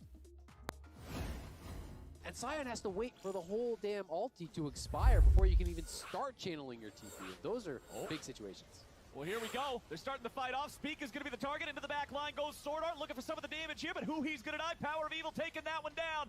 Nice stasis coming out from Hooney as 100 Thieves are cut to pieces. Someday won't be able to do a thing. It's a double kill over to Power of Evil. This could And be look game. at that. Lost is on a killing spree, and TSM is on the victory march. They've done it, Flowers. They knock them all down, found the team fight they needed. The spawn timers are way too long. 100 Thieves made them work for it, but unless Closer can pull off a miracle here, nothing to do. He's not pulling off a miracle of any shape, color, or size. TSM with a Bud Light ace. Yes, the games were close. Yes, 100 Thieves was able to stop him from making it a clean sweep, but TSM will defeat 100 Thieves 3-1, and they'll go on to continue to play next week for a shot at winning the mid-season show. Looked like a 5v4 initially for 100 Thieves as they started that engagement, but TSM absolutely wiped the floor with them, securing a game victory and a series victory there. 3-1. All right, guys, we are back now. Let's take a look at the map selections for this elimination match between Ranger and Hiro. You can see right here, game 1 will be on Romanticide, game 2 on Pillars of Gold, and Death Aura for the decider match. Oh, the players are not, camera's not on just yet. There it is. They're on. Alright guys, before we start, let's chat with you guys real quick because one of you guys will be eliminated and probably not willing to talk, you know. So let's do that. So first of all, let's start with you, Hiro. Hiro, we misspoke. You were actually from Singapore. You know, how are you feeling now that you're done with the cost test? Now you just have to beat Ranger and then you have to beat Bayagster. How are you feeling now? 2 Protoss. Impossible to win. There you go. Impossible. And Ranger, you know, it was a very exciting match you had with Bayagster. Now you have to face this Terran right here, Hiro. How are you feeling? A little bit nervous. A little bit nervous. There you go. Well, good luck to both of you guys. One of you guys will advance. Well, not advance, but at least face the other guy, and one will be eliminated. So best of luck, and we'll chat with you guys soon.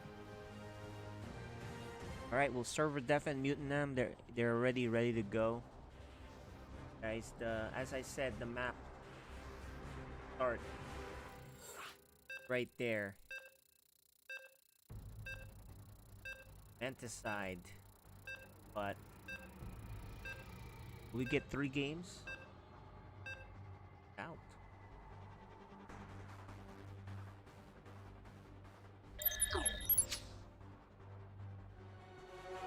So this is Group D, round of 16. Psystorm StarCraft League Season 2.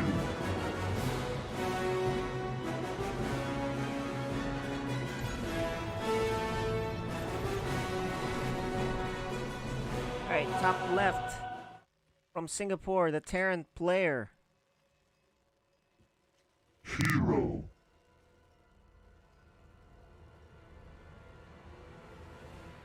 His opponent, the Protoss player. Ranger.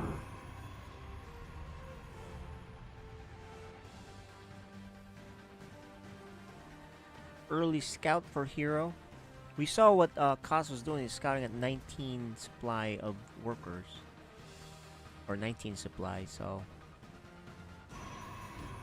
I guess it would be all just workers, right? So 19 supply of workers or 19 supply period. But Hiro opting to scout earlier.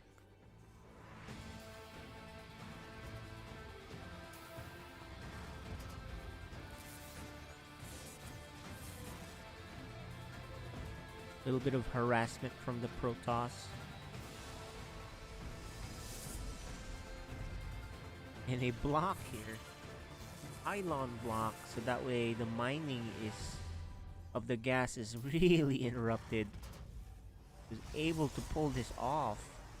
I've actually never seen this before. It's really hard to do this when there's workers popping up, right? So nice job, Hiro. He's gonna go home. But this is a real pain in the butt. Gas is gonna be delayed. Ranger does take the expansion as normal, and he can also delay his expansion a bit. But it looks like Hiro's gonna plan on putting the command center on the high ground. Yeah, he's gonna be safe. Look at the way they have to mine so far. And he has vision. He basically sees the bulk of the base. He doesn't see this expansion though. I mean the expansion, the gas, right? You can't even see if you know, it's being mined. So. Should be canceling that any minute, any second now. There's the cancel. The Reaper is here just to harass a little bit, and there's a proxy for Hiro here, bottom left factory.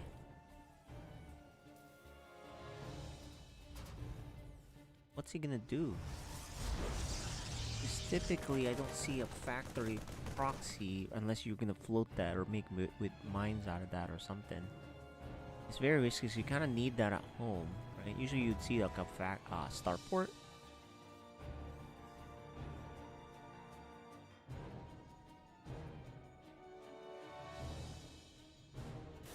Pretty sure Bayagster is watching this intently because if he faces Hiro, he knows what to expect. You know, it was a mirror match the last time, so the other players really couldn't get too much out of it. Oh, this Adept is gonna delay that. It may kill another SCV here. Nope. Trying to. Oh, misses.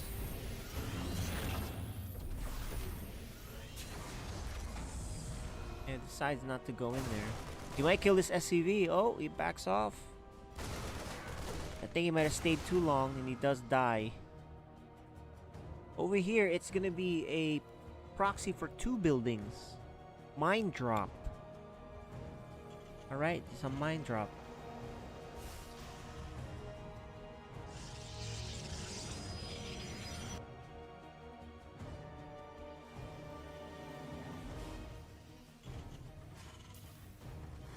Got 2 barracks here.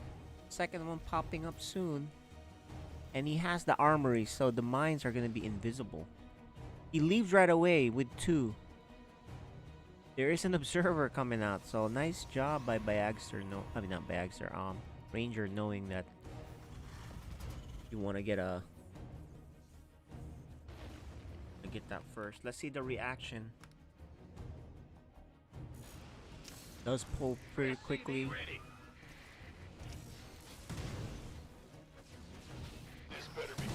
He does have the observing here.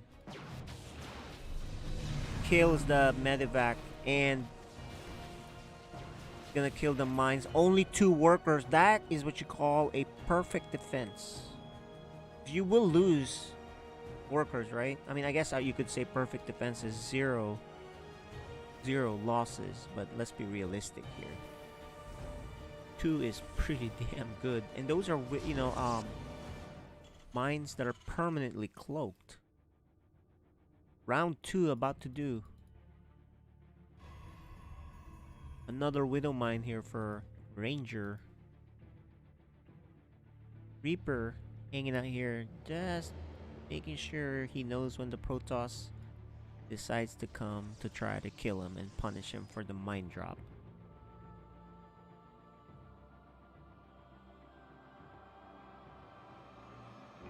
So second mine about to pop up.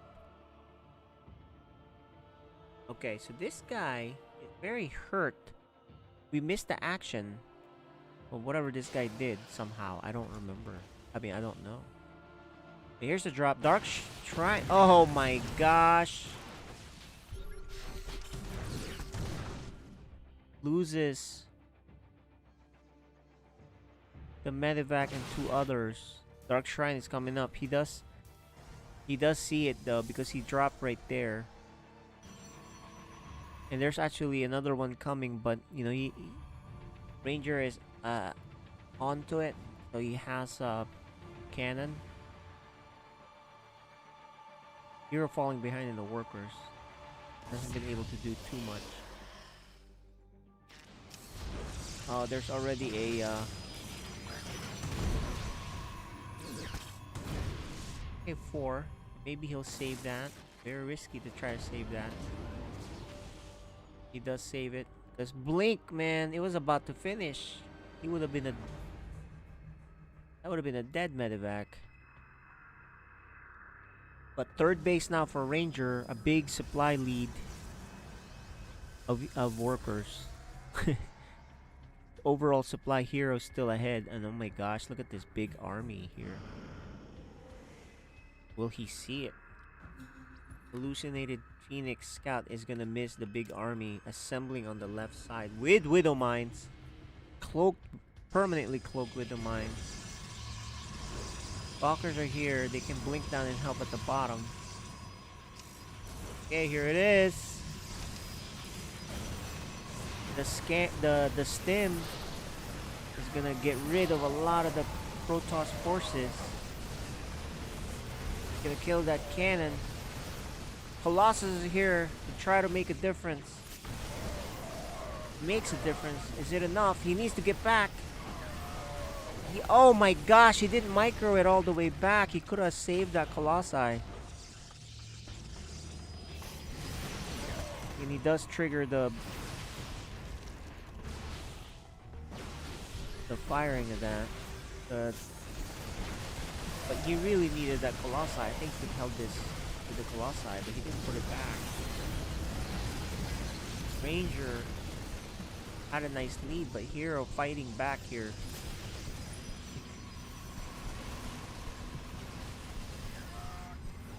DT showing a bit of help here.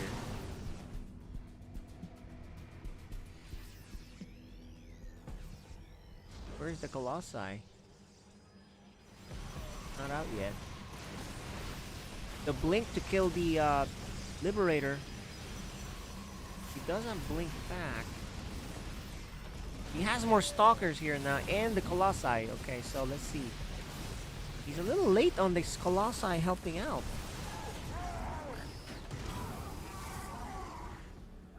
Party's over. For now. Despite all of that, guys, still a big worker lead for Ranger.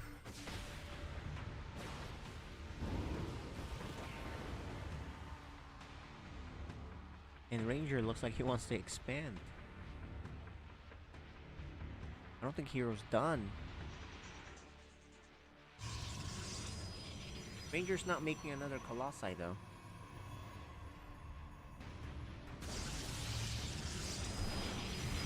This is spotted. The drop is spotted. Remember, these are Blink Stalkers. I don't know about this. Quickly loses one of the medevacs. Trying to trade as much as possible here. Loses the other medevac. And there is an attack at the bottom, so Ranger forced to pull up there. Does not kill the medevac. Does take care of this with the help of the cannon. And cleans it up with the charge lot. Overall, just fine. Ranger expands behind this. Has not seen the proxy. Hiro is gonna run out of steam, and he's in big trouble. Loses another medevac, and no more medevacs in play, just a bunch of bio. With a stalker coming, and he'll probably get force fielded to death. Oh, okay, he missed out on the force field there. But he's gonna try to... Doesn't matter what he tries to do, he's gonna tap out.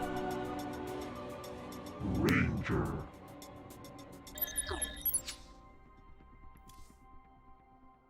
So Hiro down to his last life. From Singapore. The Malaysian Ranger kept the lead the whole time. Perfect defense too on the proxy mine. Cloak the mine drop.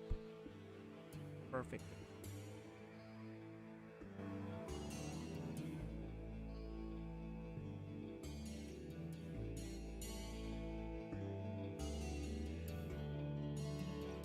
So waiting for game 2. I think we showed you guys what the maps were. Right there. Game 2 is C. Pillars of Gold. Get that map needed. Okay, we're loading up into the map now. And if necessary, you know, we may go in Death Aura if somehow Hiro gets this win.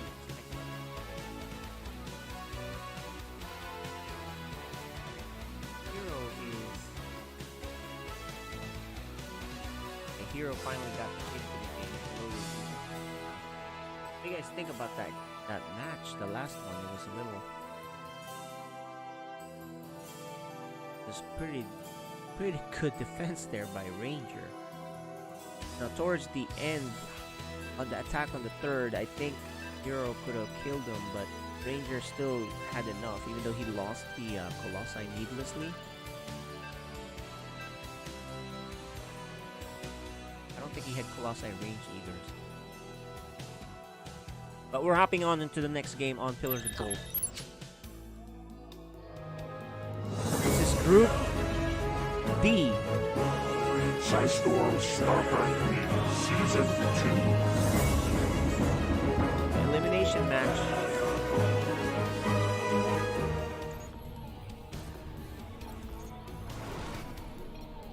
In the top right from Malaysia.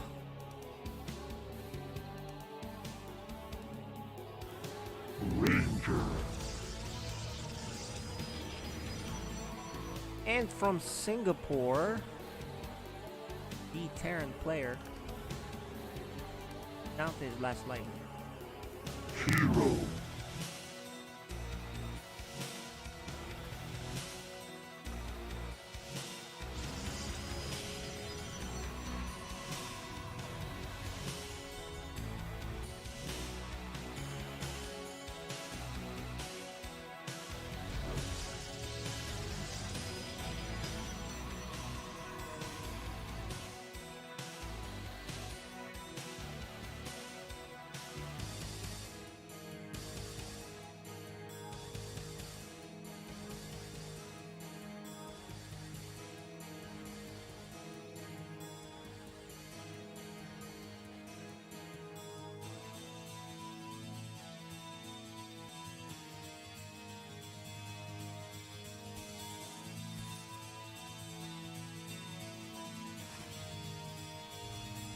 So I don't think Hiro is gonna do any proxy shenanigans. It was just perfect defense there for by Ranger.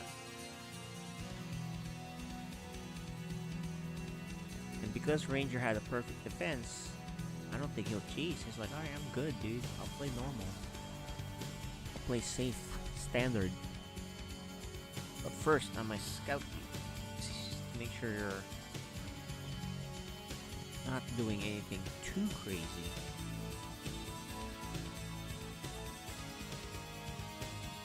The probe is now trapped, so Ranger probably will recall this probe. Maybe. Gonna stay. Okay. There's concussive shells that might be worth looking at. You know, you show that you have Marauder. That tells me a lot. Oh, he's gonna follow Scout while expanding, of course. He only has one gateway. Gonna look around. There another proxy. Right? The Ranger's actually gonna expand behind this. Another barracks coming down. He's only on one gas. A third barracks. Okay, so this adept.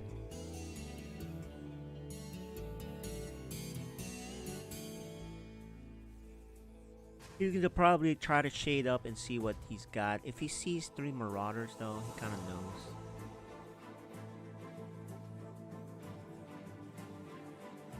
He finishes the shade. That was a bait, man. 1 SCV. But that was a quick recall. He actually saves the adept. Wow. That was worth it. You delayed the command center and you killed an SCV for what? A little bit of health damage and shield damage, which repairs right back.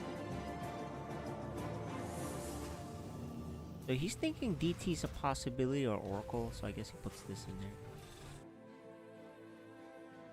What we're seeing is a Robo and more gateways. Well, 1 more gateway. It's only 2 gateways.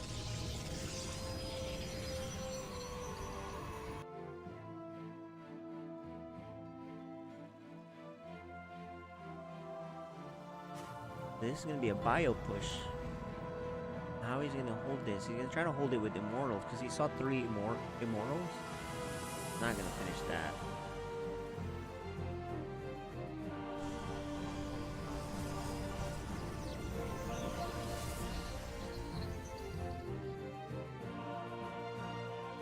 He's gonna add a Twilight. He knows bio push is coming, right? You saw too many bio forces there, so you know it's a bio, really fast bio mass coming at you. What? He finished it? He is gonna delay that depot, but I'm sure that's worth it. Now you don't have an early warning system. In fact, you don't know if he's pushing for it. Behind this, charge lot or Zealot speed upgrade being researched. No additional Immortal being made. Hallucinated Phoenix Scout is going to miss the impending doom. Is it enough? Okay, the observer sees it. Okay, there you go. Tim is done. +1 also. Checking for a base, no base. He's not gonna force it. Interesting. So basically, Hiro feeling like if there's no third base for the Protoss, it's very risky for me to go and fight him. So he backs off.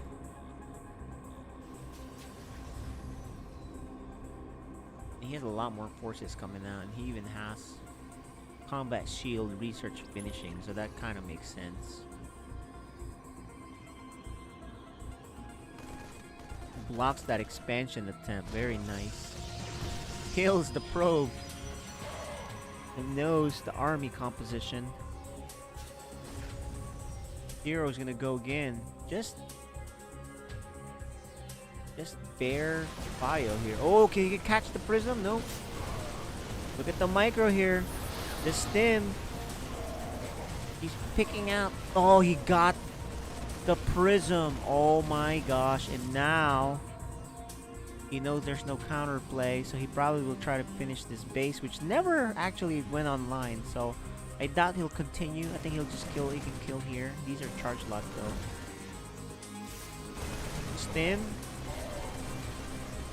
Charge lot's not in a good spot, so the trade isn't good at all. Delays that expansion a bit more. I think it's time to get out of here. After you killed it, you probably should get out. He does go home. Charge lot does misses the fact that they left. He doesn't know if they're being reinforced, and actually here's the reinforcements.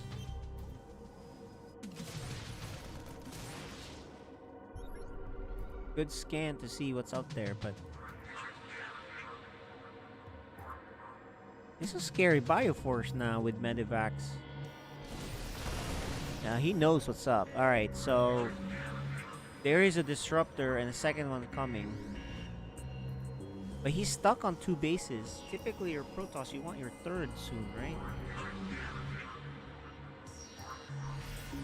Because, you know, you don't know if Terran had made another one and they'll just ready to float it down. There it is.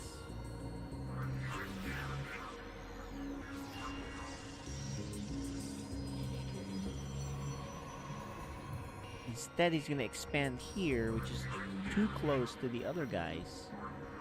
Lucky for him, they turn left. The Bioforce turns left instead of going to the right. Tease, no expansion. Better be careful not to take a hit here for the disruptor. Watch.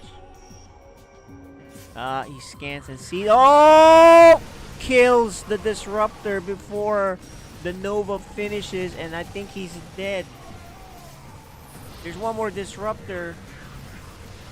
If he can get a good hit, it's a decent hit, but there's just not enough forces here for the Protoss. There was a drop on the right side that we missed, but it has so much damage already. This Bioforce has the upgrades too. 1-1 about to finish. Oh, gets the medevac. Nice job. But maybe Ranger, he's still alive, but his supply is so low. And look how many more infrastructure. He didn't actually even get a third base. Meanwhile, Terran has his done and ready to expand.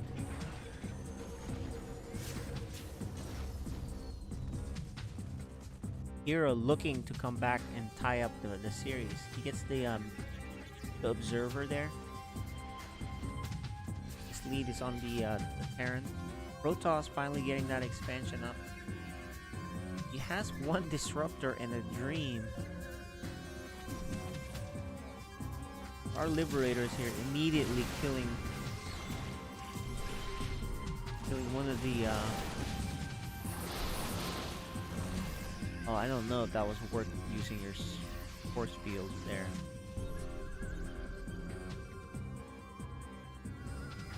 The second disruptor being worked in. Sends a couple of force stalkers on the right in case there's a drop. And there's the Doom drop. Oh, he's gonna have to lift this.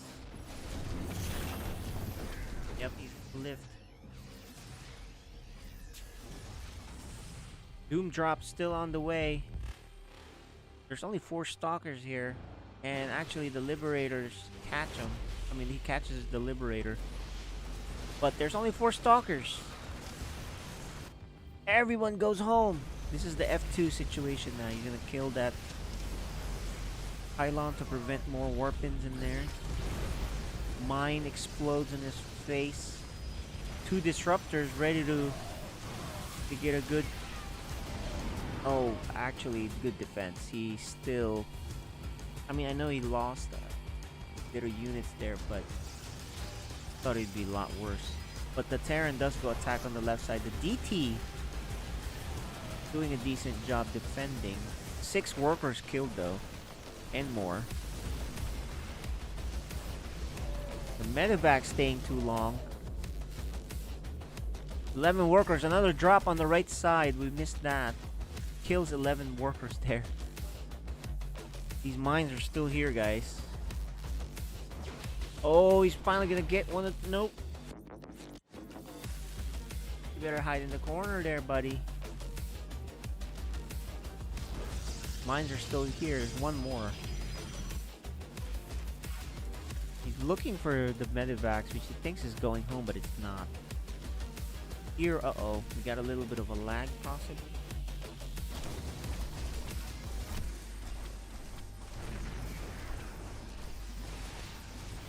Oh, the disruptor shot! Beautiful disruptor shot there. The second one, not so much. Hiro's supply is still pretty high, guys. There is a big attack here with the other forces. He still has this. Oh, I guess it joined down here. he blinking to kill? He gets one. He's targeting the weak one. There you go. And all of them are now dead.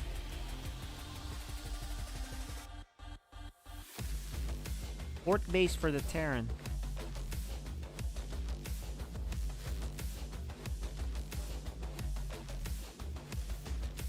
Bio forces getting really scary here. You really need disruptors. There's only one there.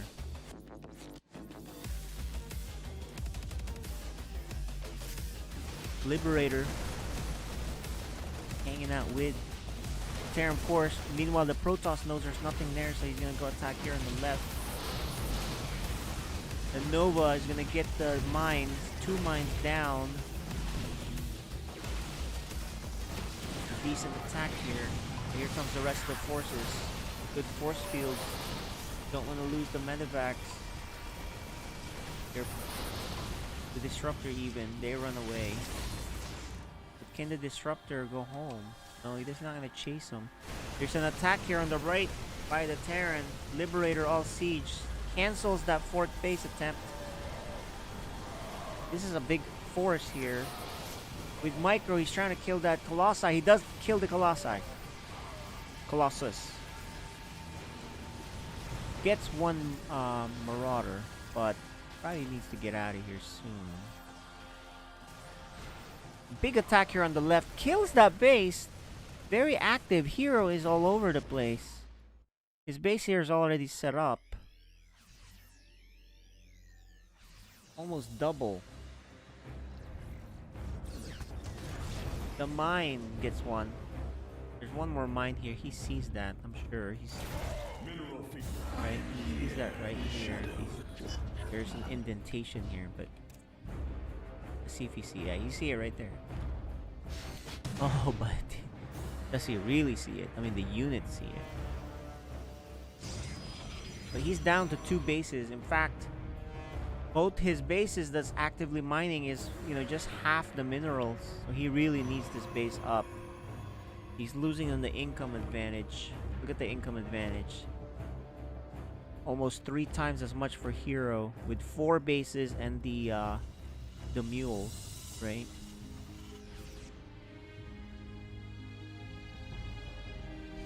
The scan sees that base is vulnerable. You might just go for it right here. Here it is. Need a nice disruptor shot. Here's the disruptor shot, but focus fires on that. Hiro is gonna tie things up.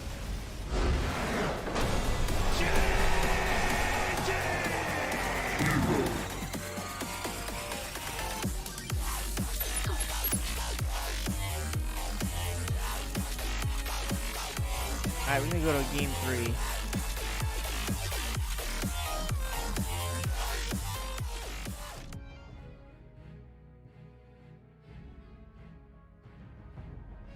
Yeah, we should have probably shown the APM. See how fast these guys are. That last game, let's see if I can take a look. It's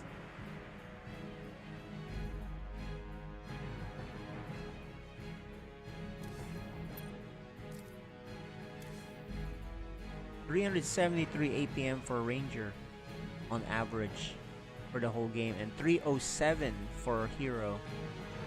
That's their APM. We don't know what the peaks were.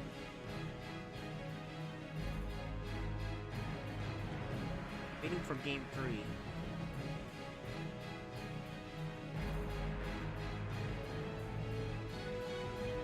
So game 3 will be on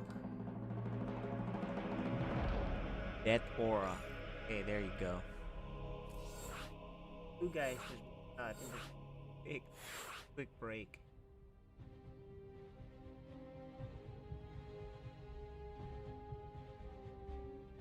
Letting them take a bathroom break, I guess. But this is gonna be the final game of this match. The loser is out. The winner will face Bayagster for the final spot to advance to the playoffs. So this is it for one of these guys gonna go home. So very Looks like you know, they're pretty evenly matched. See what happened.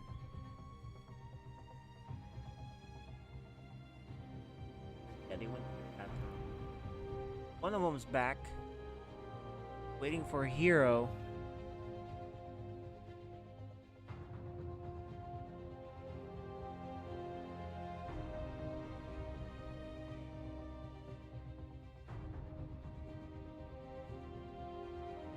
There you go, Hiro's back. This he spells Hiro with a H-I-R-O. I wonder if it's Hiro. Although we do know other heroes. There's 2 hero pros, right? Both of them come somewhat retired. Okay, we're hopping onto the game now. The last game. This is the elimination match.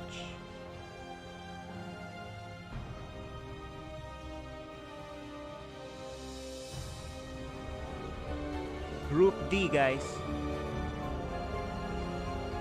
Psystorm StarCraft League Season 2.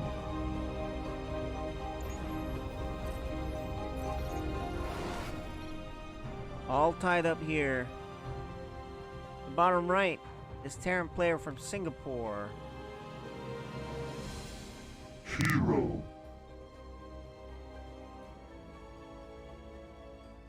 And his opponent, Protoss player from Malaysia. Ranger.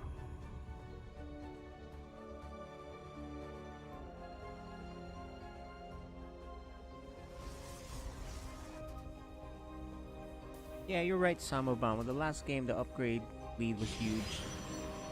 In addition to, there's a lot of bio army. We'll pay attention to that for you. The upgrades.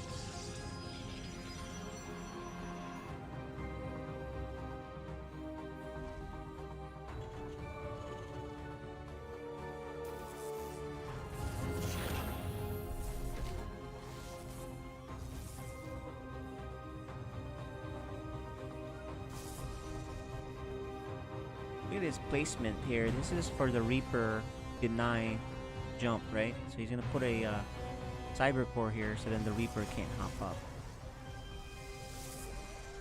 And there it is. Then he'll get his expansion and a pylon down here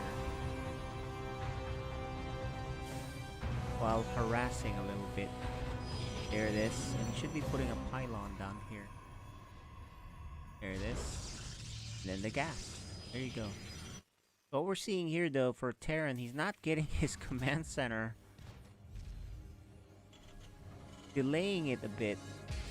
Ranger sees that. Faster factory.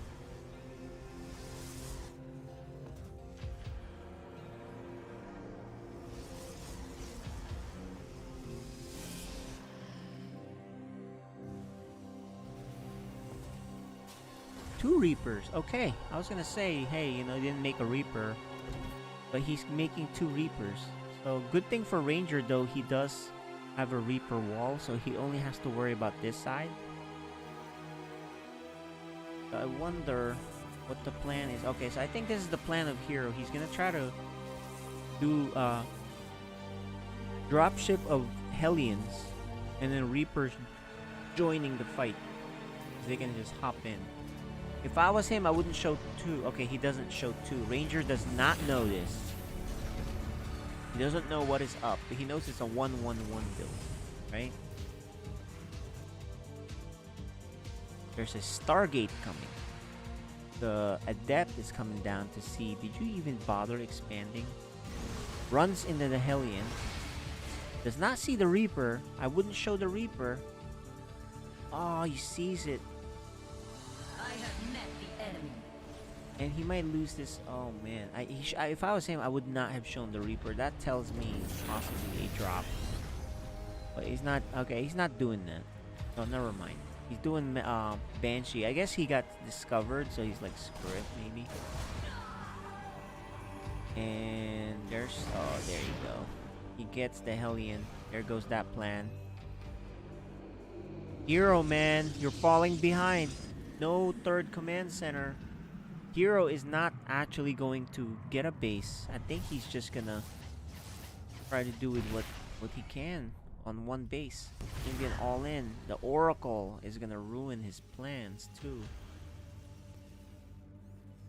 An adept, I mean a Banshee coming, which won't help against the Oracle. He knows there's an Oracle. Why is he leaving?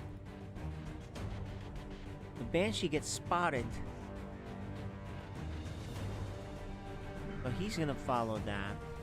Another Banshee comes. There's another Adept. I mean, yeah, 2 more Adepts and another Oracle.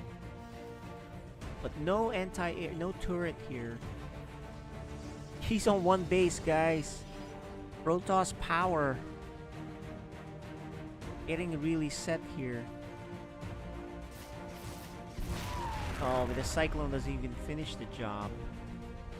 Reveals that Banshee, which has to go home because the Phoenix is here.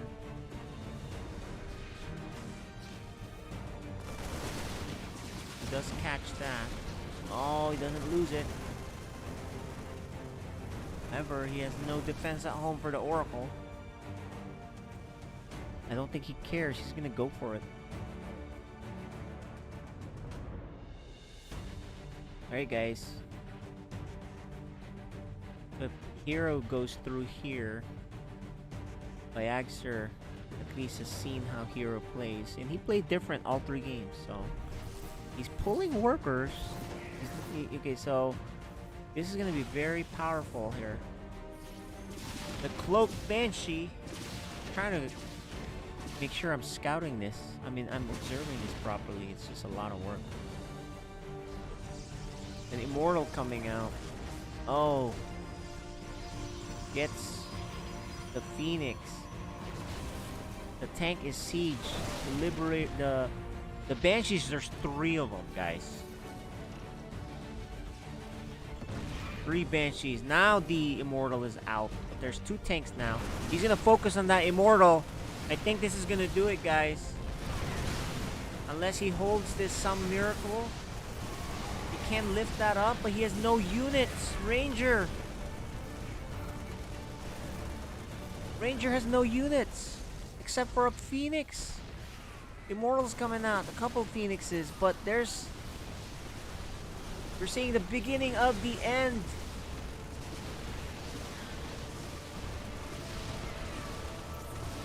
He gets caught. A powerful Terran push off of 1 base. Did he not? You guys think he didn't take it as seriously? He was fully saturated on 2 Nexus. This.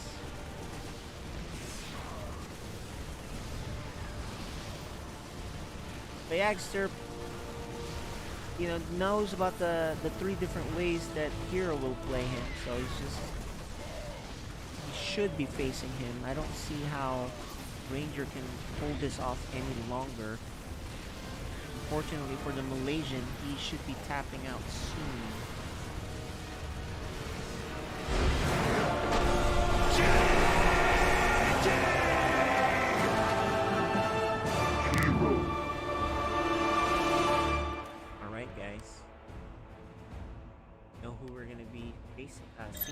Bayagster versus Hiro. Unfortunately for Ranger, he's out. But we'll be back for the final match of the night while that gets set up by Mizel. Setting that up. The last one. And with that, we'll be back.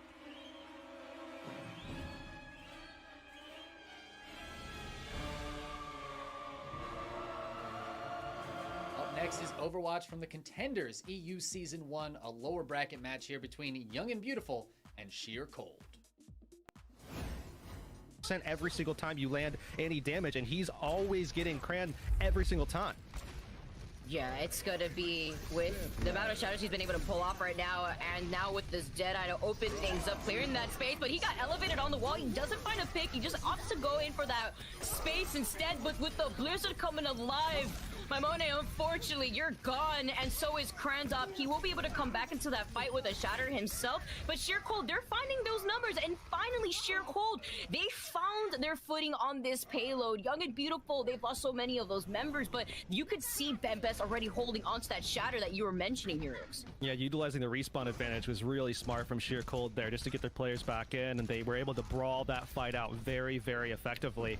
Now also Sheer Cold have the benefit of Sound Barrier coming up as well. Something that they could rely on to push very aggressively in this fight and sustain against the wall. It's certainly going to chop them in half. I really like the fact that Sheer Cold could also hold on to the high ground. Best, you're gone. Krandop now getting that revenge off of Young and Beautiful. I feel like right there, Best wanted to set up in position for that Shatter, but Sheer Cold just beat them to it first. I mean, you already see it right there. They saw the Ant Matrix and like, oh, you guys are eager to actually use this Ant Matrix to amplify that damage. I'm not going to give you the chance. Precision Dutch engineering there from Krandop as he drops the hammer. Sheer Cold gets a great team wipe. It was merely a reprieve from Young and Beautiful's dominance though, as they would go on to win the match 3-1. Our final video for today is from Rainbow Six Siege, the North American League Stage 1 group stage match here between TSM and Mirage.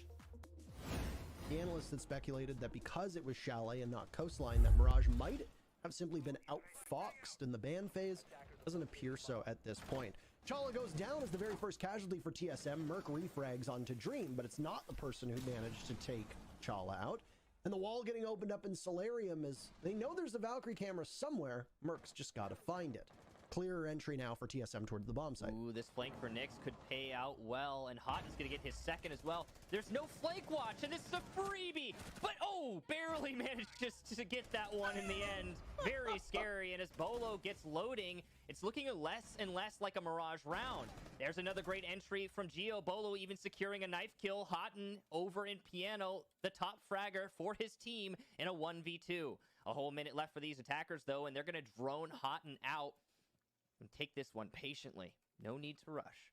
The drone placed, the dead members on TSM calling out across. Drone into bathroom, finds Houghton. He'll reposition over to the closet. And no, swinging into sight, he'll be felled by Geometrics. TSM take their third round. Good start in the defense there for Mirage, but TSM keeps at them with Bolo and Geometrics getting the 4 kills they needed to secure the round.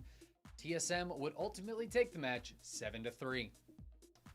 It's gonna do it for us today. Give the video a like if you enjoyed it, and don't forget to subscribe to the channel so you don't miss the next episode. If there's an event or an esport you'd love to see us cover, please let us know down in the comments. I'm the Chicken Man, and this has been the Psystorm Esports Network.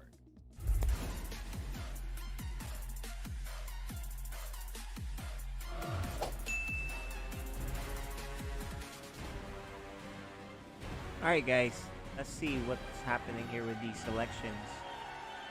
That was a Hero Ranger game. Let's take a look at now the Bayagster Hero games. Oh, they're already done selecting. Bayagster Hero. I think they're ready for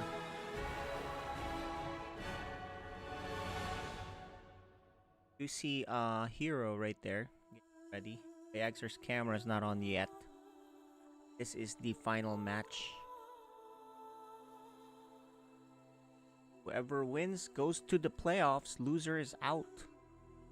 Journey ends here. The round of 16. Who will join Kaz for the last spot, right?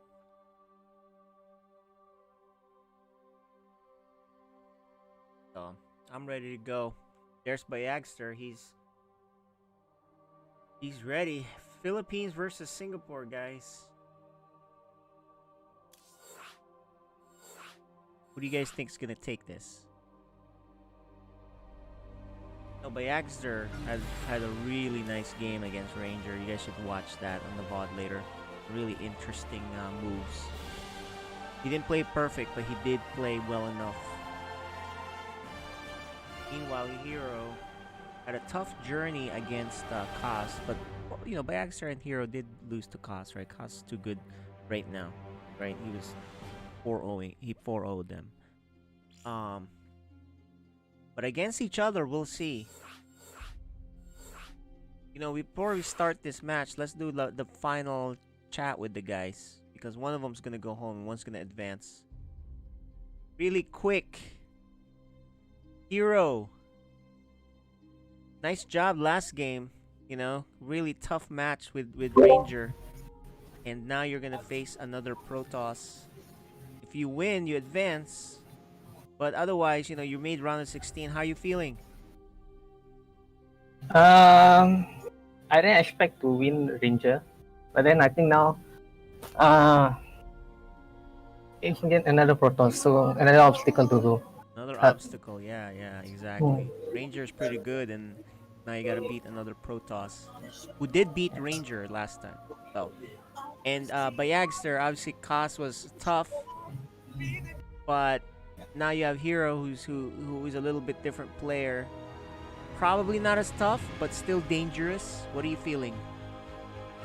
I just wanna have a good game and trying to not lag out. There you go. The lag still didn't really kill you though, so that's the good news, right? So there you go. All right. I think we're ready to go. Good luck to you, gentlemen. We'll see the winner on the other side, guys. All right. Starting the game.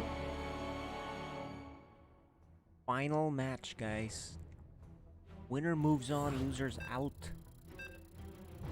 Indeed. Remember Hiro? He did the proxy 2 racks and then just pulled all his workers with the Marines against Protoss. Yeah, that's the I guy. remember that. Yep, and he did that before that got really popular lately. Yeah, Innovation. exactly. The innovations here at PSL. Welcome, guys. The final match of Group D. Who's gonna go into the playoffs? This is Storm StarCraft League Season 2. In the top left, the Terran player from Singapore, Hiro.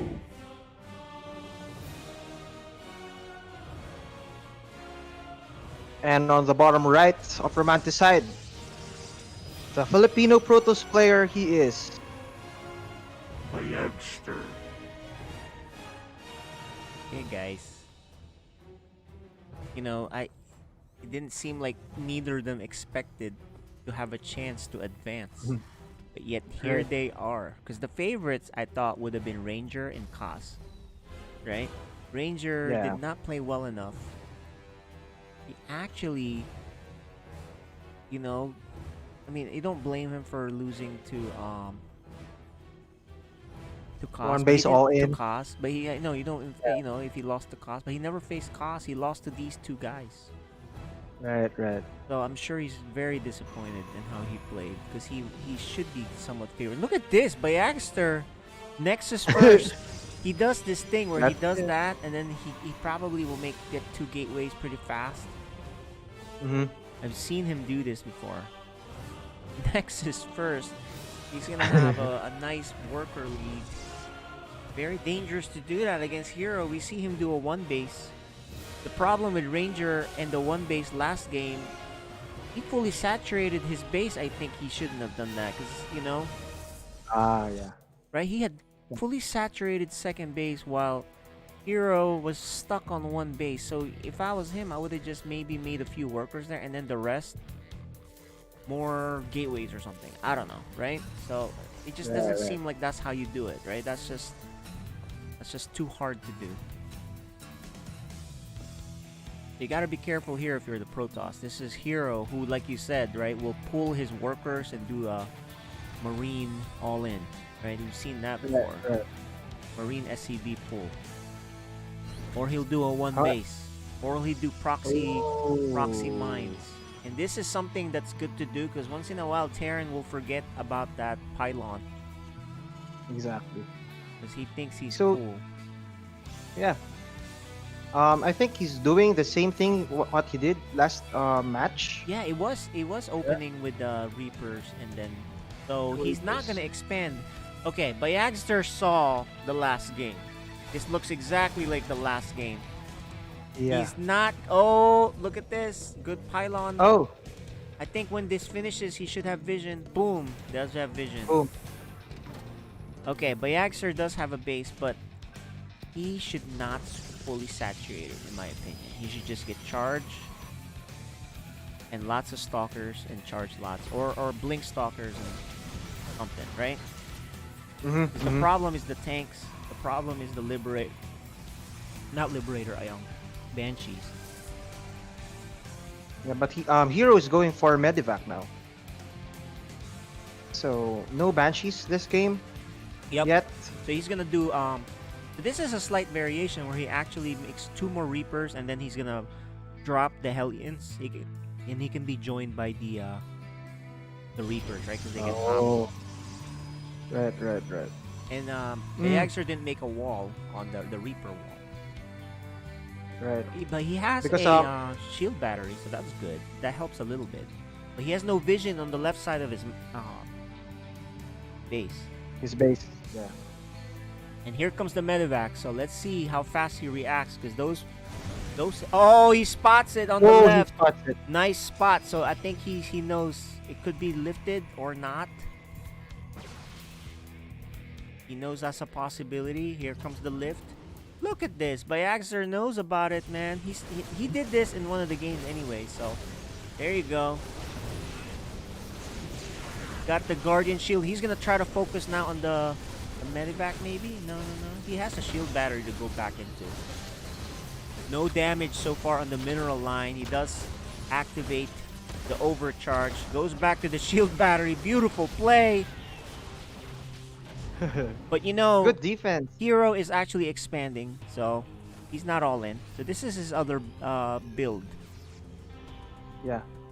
So Bayagster is making his third base up north. Yep. There's a DT shrine that he has not seen yet. Oh, now he sees it. Ooh. Bayagster with a secret third base, like you said. But there is a DT shrine that he just saw. Oh, yes. He just saw it. So because of Engineering that, bay. eBay is being made. But the DTs are already out, actually. So is he saving his scans? He should. Yeah, he has one. Okay, he has 2 scans. Okay. He's gonna get in. Yeah, he's gonna get in. Okay, remember what we said? If these guys need to go kill workers. Ooh. 1 hit, 3. Yes, single snipe. The worker pool, that's very big.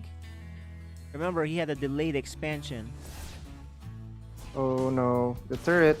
Ooh, nice one. Nice delay again from Bayagster. Bayagster killing 10 workers. Look at that. That's a lot. Not microing it, but there's an attack here on the left by the Terran.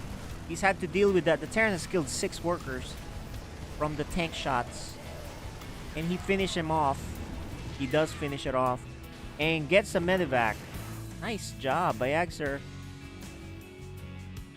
He's not even done. Look at this. He made him lift. Hero's in trouble. Because Bayagster already has a third base. Bayagster's macro is really good. Even the pressure. He adds 2 more gates. Yep. Oh my gosh. Not looking good. For Hiro. Yeah, is Bayagster the new Protoss King in the Philippines? He's playing really well. Yeah. The last, who's the last really good Protoss player in the Philippines? It was Exodash, in my opinion. Dash. Yeah. Those 2 actually. Yeah. We'll have to look and see what their matchup against each other is. But right now, as far as the PSL, Bayagster is really good now. Right? Okay, he has to run. He doesn't need to fight this because he has the worker advantage. He has triple chrono. He has two forges too, which he hasn't started upgrading with, and which is smart because you know, that's just really greedy, right? Trying to upgrade to Right. 2. You better. Oh, he is gonna upgrade. Okay. Well, I don't know. That's it. This is the big attack. DT is gonna sneak by the way. And there's nothing here. There's 2 DTs. Okay, there's 2 Marine. Big deal. Look, Bayagster's ready for this. I don't think this drop is big enough. This is a big army. The Protoss charge lots. The Medivacs are gonna be targeted down. No, not. And the DTs. He targets the DTs did a lot of damage already on the other side. Hiro is in big trouble. Third base, look at that. Already set 12 workers killed by the DTs. Oh my gosh. Oh my goodness. Catches the tanks that was there, I think. Or I maybe think this is whole the killing army. blow. Yeah, he caught the whole There army. you go. And there you go. Bayagster just had too Oh my big of a gosh. lead. Game 1. Bayagster. It says bring it on. Mm-hmm. Now, remember Bayagster had the he had the advantage of watching heroes play. Sure, he saw that. He tried that in one of the games, I think. Right. So, Hero's gonna have to pull out some other trick, I think, that he hasn't seen. But the other thing is too is he's got to worry about Bayagster's tricks. Bayagster didn't get to pull any of his tricks because, you know, he's under pressure, right? Because and remember, Hero's the one that's like Yeah. really aggressive. Yeah, and remember he went for Nexus first. Yeah. It's crazy stuff. Nexus first build, which Nexus before I've never tried. I've never really tried that. It seems like it always fails when I try it, but amazing. Made that work. Right. Hey, Looks like the players are ready. Hiro has to maybe make an adjustment. Ow. Mm-hmm. Game 2 is going to be on Jagannatha. I know, guys. This is very tense. Mm-hmm. Very tense. Alright, we're loading up now. Could be the final game. Yep.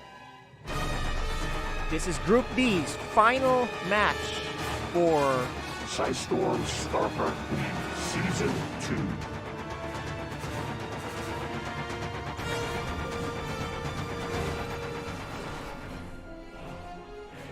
in the bottom left from the Philippines.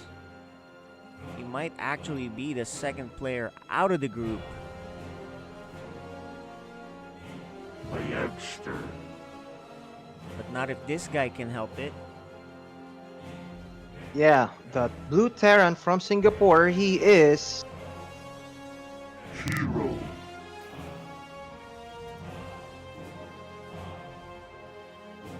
Now, what kind of build will Bayagster do here?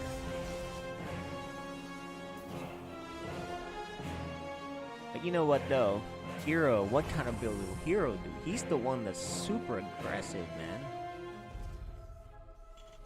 I don't see him as, like, just macroing, you know what I mean?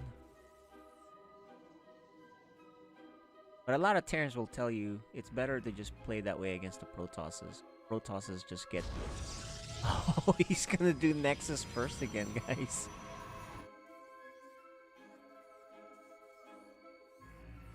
Nexus first again. He scouts for a proxy on the right side.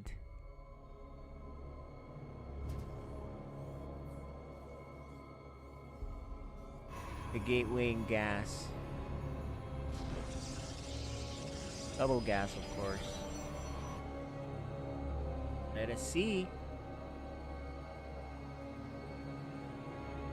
Remember, on that game, he saw 1-1-1 before a command center, so he was prepared for the aggression. Yeah. So have you ever seen GSL doing Nexus first? You know, at that I level know. of GSL, I think they know how to punish that. Once they see it, they're like, oh, right? I think the tolerances on that is a lot tighter for mistakes. So that's why you don't really Yeah. see that in GSL. It'd have to be a complete mind game, or it's one of those things where they know the guy won't scout. But once it's scouted, I think they can punish you at the GSL level. So that's probably why no Protoss dares to do it. Mm-hmm. But I The don't Filipino really know. heart. I don't really know. Yeah, who knows? Good question. So Hiro will not do a 1-1-1. He a little bit more standard in terms of getting the command center, but he is gonna get 2 Raxes, 3 Raxes. 3 Raxes, yeah.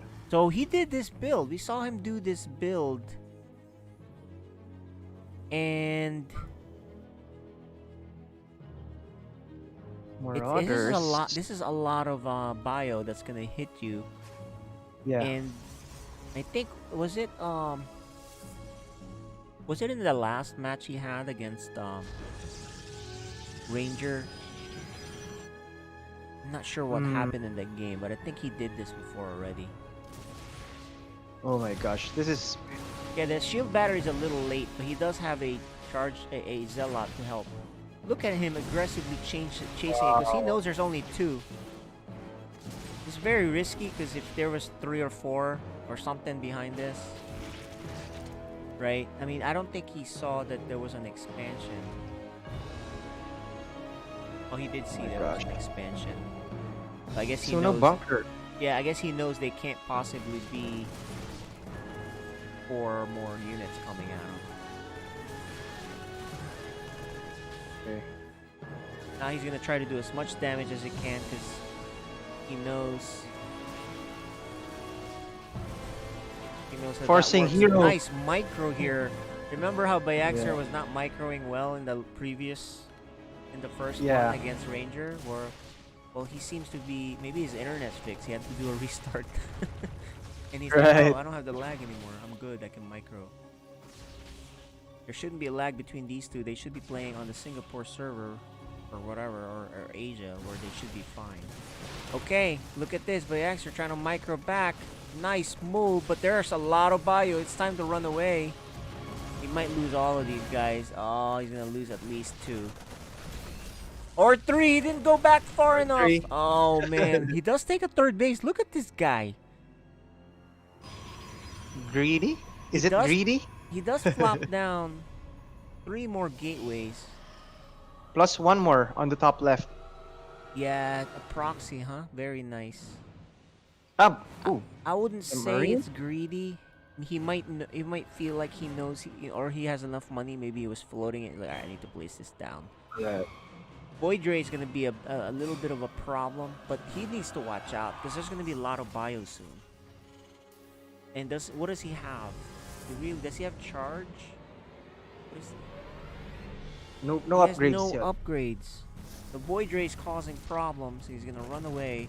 Stim to win. I think he bit off more than he can chew, and that was not a good move for Bayagster.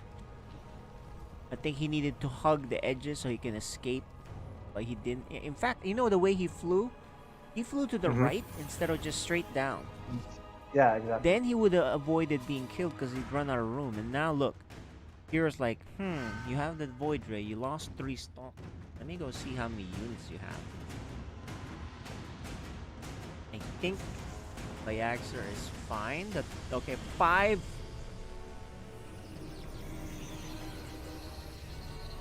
gateways. Just more 6 gateways. There's no shield battery here yet though. But here it is. I think he has enough to hold this. Would have been nice if the shield battery was done. I don't think he's gonna kill this base because here comes the pain. Good pullback on the Void Ray. These are slow Zealots, but he doesn't want a piece of that. Now Terran knows he's behind, and clock is running. What? Look at Bayagster. He's making mass Void Rays with the Void Ray speed. This could work out because look, you need a lot of anti-air, but the bio is dealing with the ground army. There's already 2 Void Rays here, especially if he fights by the shield batteries. I don't know. I mean, I'm not sure. It's not something you see every day. Force fields or Guardian Shield have to be on point. Here it is. There's a shield battery here.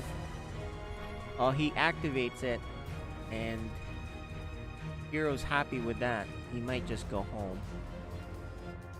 No, he's not gonna. He shouldn't go home because he has to. Oh, he's dealing with his adept warping. Kills 2 workers, not a whole lot. 3 now. Bayagster though has a nice army. Oh, he's just out of position because there's a drop here. He has to deal with 2 sets. Oh no, Bayagster. Void Ray though. One-way trip for this bio army, but will he lose this base? I think he's gonna lose his 3rd base. This may prompt him to go kill Hiro. Hiro kills another 17 workers killed, including the 3rd base. There goes Bayagster's lead. But Charge Slot, he finally gets the upgrade for charge, but that's not gonna be done anytime soon. I think he's just gonna go slow attack. Hiro knows it. He scans. He's actually gonna catch another army here. Nope. Yeah, this army can't fight this many Void Rays. Wow, this is 6 Void Rays, man. I think you can fight the Terran army with 6 Void Rays. But not if you hit the mines! Oh my gosh. And he's out of position. These other guys weren't fighting. More slow Zealots coming to help. They're just getting kited though. But the Void Rays are continuous damage. Now they're all together. I think if I'm Bayagster here, I wouldn't go fight all the way in there. Oh, look at the micro. The Void Ray saves 1. Oh no. Void Ray. Now he's just stalkers. He has to run back. And Bayagster does not make it work. Hiro. No, Bayagster had a nice lead there, but I think he just could not handle the drop and splitting his army properly, right? And that's the weakness of the Protoss. He had the Void Rays to win too, but he took 2 Widow Mines to him. I think with 6 Void Rays, he had enough there. Probably could have killed that command center, but he went for the throat. He went for the kill. And now we're gonna go to a final game in the final match. A game 3 now.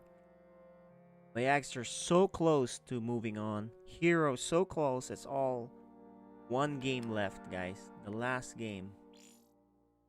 On Pillars of Gold. This is it, guys.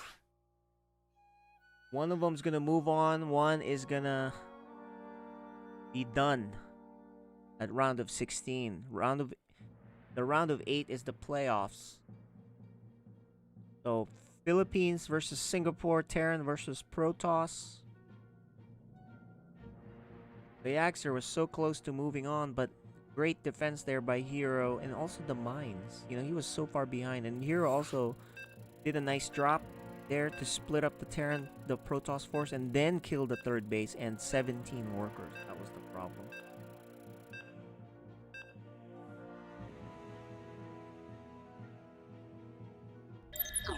Okay, so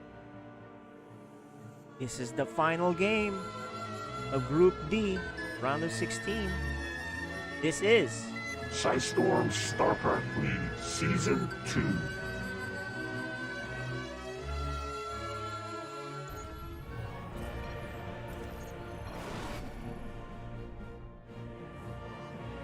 in the top right from Singapore.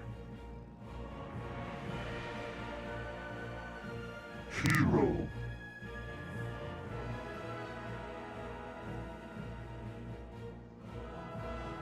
And on the bottom left, the Filipino player from Anito. That's his clan. Bayagster. Bayagster's looking good. You know, just too aggressive on the last game, the Widow Mines, and then did not defend well. So, I favor him in this one. In both games, he went Nexus first. He knows the timings to prevent, you know, getting punished for the Nexus first also. I think if I was him, I would do the same thing. But he better scout for proxies. But I'd be tempted to proxy him if I'm Hiro. And actually, Hiro gets double gas, so he's going to be very aggressive. Another Nexus first. All right. All about this. What Hiro will do, because he has double gas. And look at that. Bayagster is looking for a proxy. And he's now going to scout. The trick here is not to get too greedy if you're a Bayagster, right? I mean, you already went Nexus first. If this is a one base attack, better watch out. This is looking like a factory, so really late next command center. Okay, Bayagster, you know this is not a normal build. He's trying to block. There you go, so he can't close. And at home, he does expand. Yeah, he just wants to mess the wall up. And actually, Hiro cancels and he makes it there. It's so important for him to close that properly, I guess. He's worried about it. That's... But actually, going to go back up to check again. It's going to be Hellions and Reaper. The question is, will he make Banshees for a super push that the way he did to beat Ranger?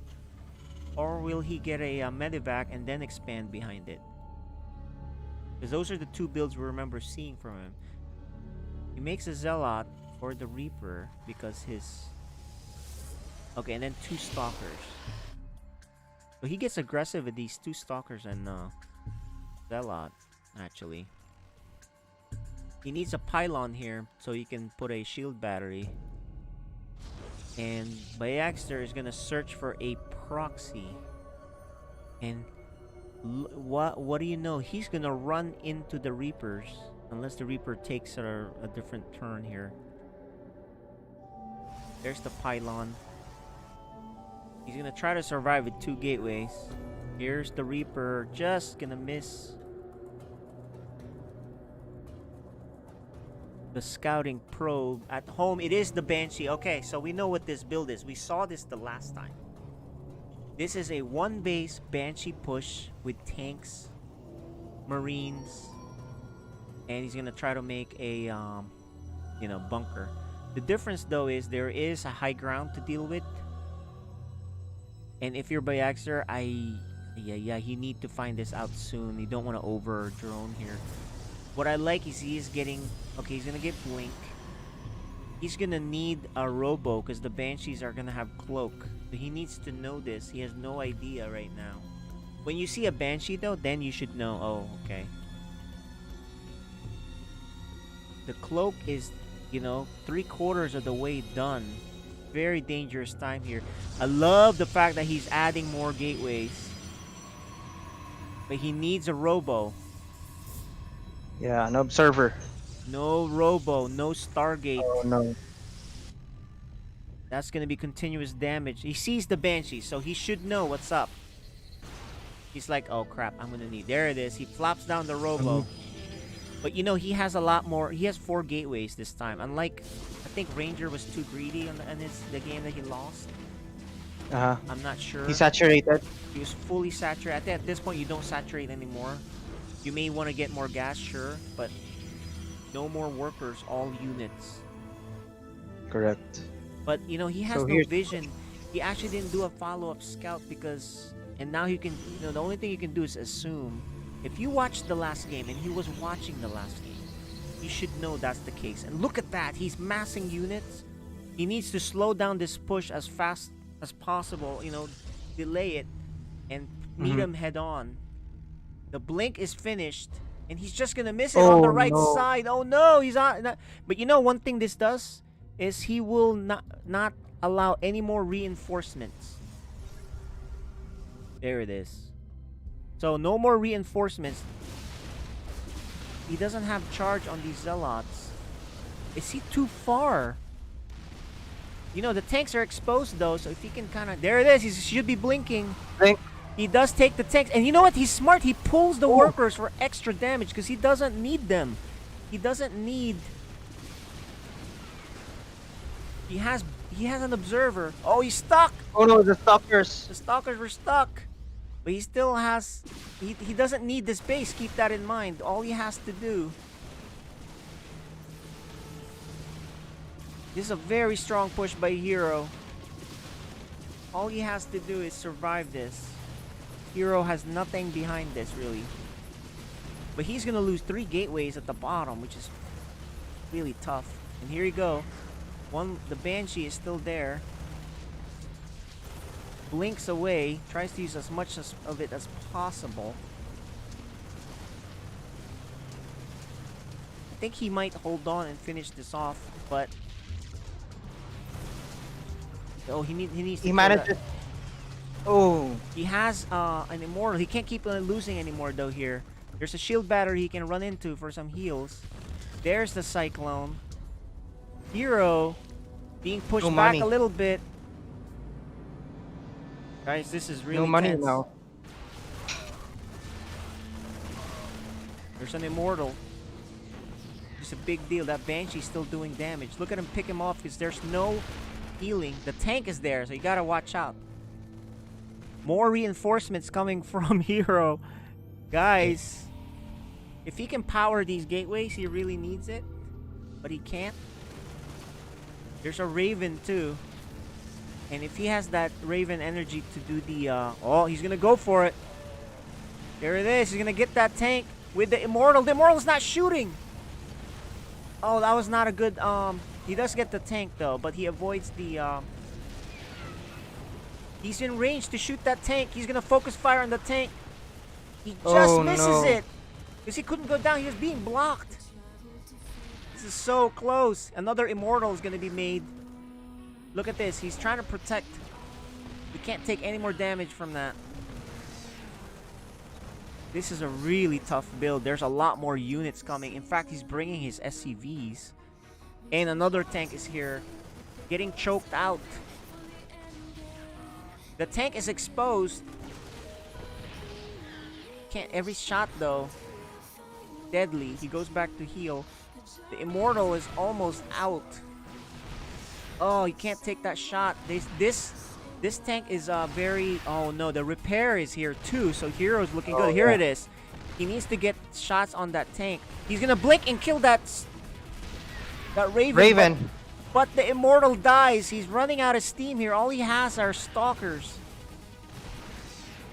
Bayagster out of money. You know, he may have to pull workers too. There's no vision on the high ground, so the Marines do take the high ground. Oh no, and now there's 3 tanks. This is really tough now. I think Bayagster almost held it, but he is out of steam. He blinks to try to kill that tank. He does kill it, goes back into the healing, but he is broke. He has 6 health. I mean, he can't take damage from tanks though. He's trying to do as much as he can. Yeah. Good micro. Really good micro, and he can only do this with Stalkers because he has no charge lot. And I think this might be his last push here.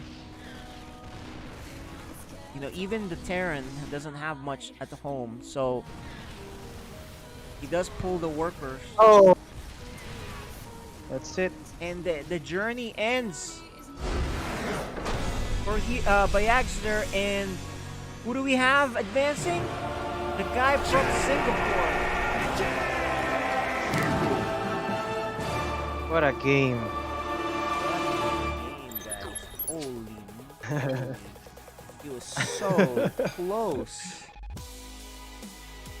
The blink. You know what? Here, Bayagster was just out of position on that big push. He went to the other side, so he just missed it. Anyway, looks like Bayagster's okay with an interview, so let's talk to him first. Okay. Bayagster, man, that was he almost held it off. It was so close. Yeah. It was so close. What would you think you would do differently if you had to do that game over again, knowing what you know? I think there's a lot of missed micros, and I haven't scouted that he moved out already from his base. Yeah, it was the exact same build he did against Ranger that you happened to watch, but you know, the difference is you actually have a lot more gateways and you defended it a lot better than Ranger did. However, just not enough. But your journey ends here. Good seeing you again. I know it's tough, but you did play pretty well. I think even though you didn't advance, you almost advanced. You didn't expect to be that close to advance, right? Yeah. So you played Yeah, really I didn't well. expect it to win against Ranger. Yeah, exactly. That was one of the best games you played, especially with the Blink DT. So very nice and good seeing you again. And hopefully we'll see you in another one. Any shout outs you want to give before we head on? Shoutouts to the Filipino SC2 fans and to the organizers. Thank you. There you go. And you can go back to your doctor duties and family duties. Yeah. All right. Thank you, Bayagster. Right. Thank you. Thank you. All right. And now let's chat with the winner. Congratulations, Hiro. Nice job. Well played. You got some really specific builds that are really good, really strong. You executed them well. How are you feeling right now? I think I'm very lucky today. I don't think it will work against Bayagster, but I just try my luck and it worked out. Because if I'm not wrong, he played all the 3 games he played all the same big order. So the last one was I think big order win, I think. Yeah, Because game I two, yeah. you definitely pulled it out from the dead, right? Like he had 3 bases. You did nice drop, and then you held off his Void Ray push, right? And then the Widow Mines did real good damage, so you forced the game 3. And then in game 3, he went on the left side, you went on the right side, and he didn't run into your units. And then he had his stalkers were isolated, right? And that's Yes. what happened. And sometimes that's what happens in games, right? Right. And you took the win, and nice job. And what are you thinking about for the next round? Because people know about your tricks, all right? So I'm sure if you play a Protoss, at least they know. Yeah, next round playoff is like almost impossible to win. For today, I'm very lucky, but for playoffs, I don't think I can be lucky twice. So I just going to do some fun build orders. Yeah, you might as well have fun, right? So nice job. Right. Congratulations making it to playoffs. We'll see you on the next round. Way to go. Thank you. Bye-bye. Bye. All right. So that is Hiro from Singapore, the winner. Well done for his side too, right? The luck favors those who prepare, and not all about luck, right? So there you go. So that's all we got for now. The playoffs bracket will be announced. Pay attention to that. That'll be on Facebook, Twitter, etc., and Discord. I'm gonna sign off. This is Freedom KJ, and Mizell is the admin and co-caster for some of the games. GG's, guys. Good seeing you guys. So the next broadcast will be on Friday, U.S. time, 10 p.m. U.S. Eastern time, and then of course there in Asia it'll be Saturday morning. So, see you guys next time. GG's. GG's.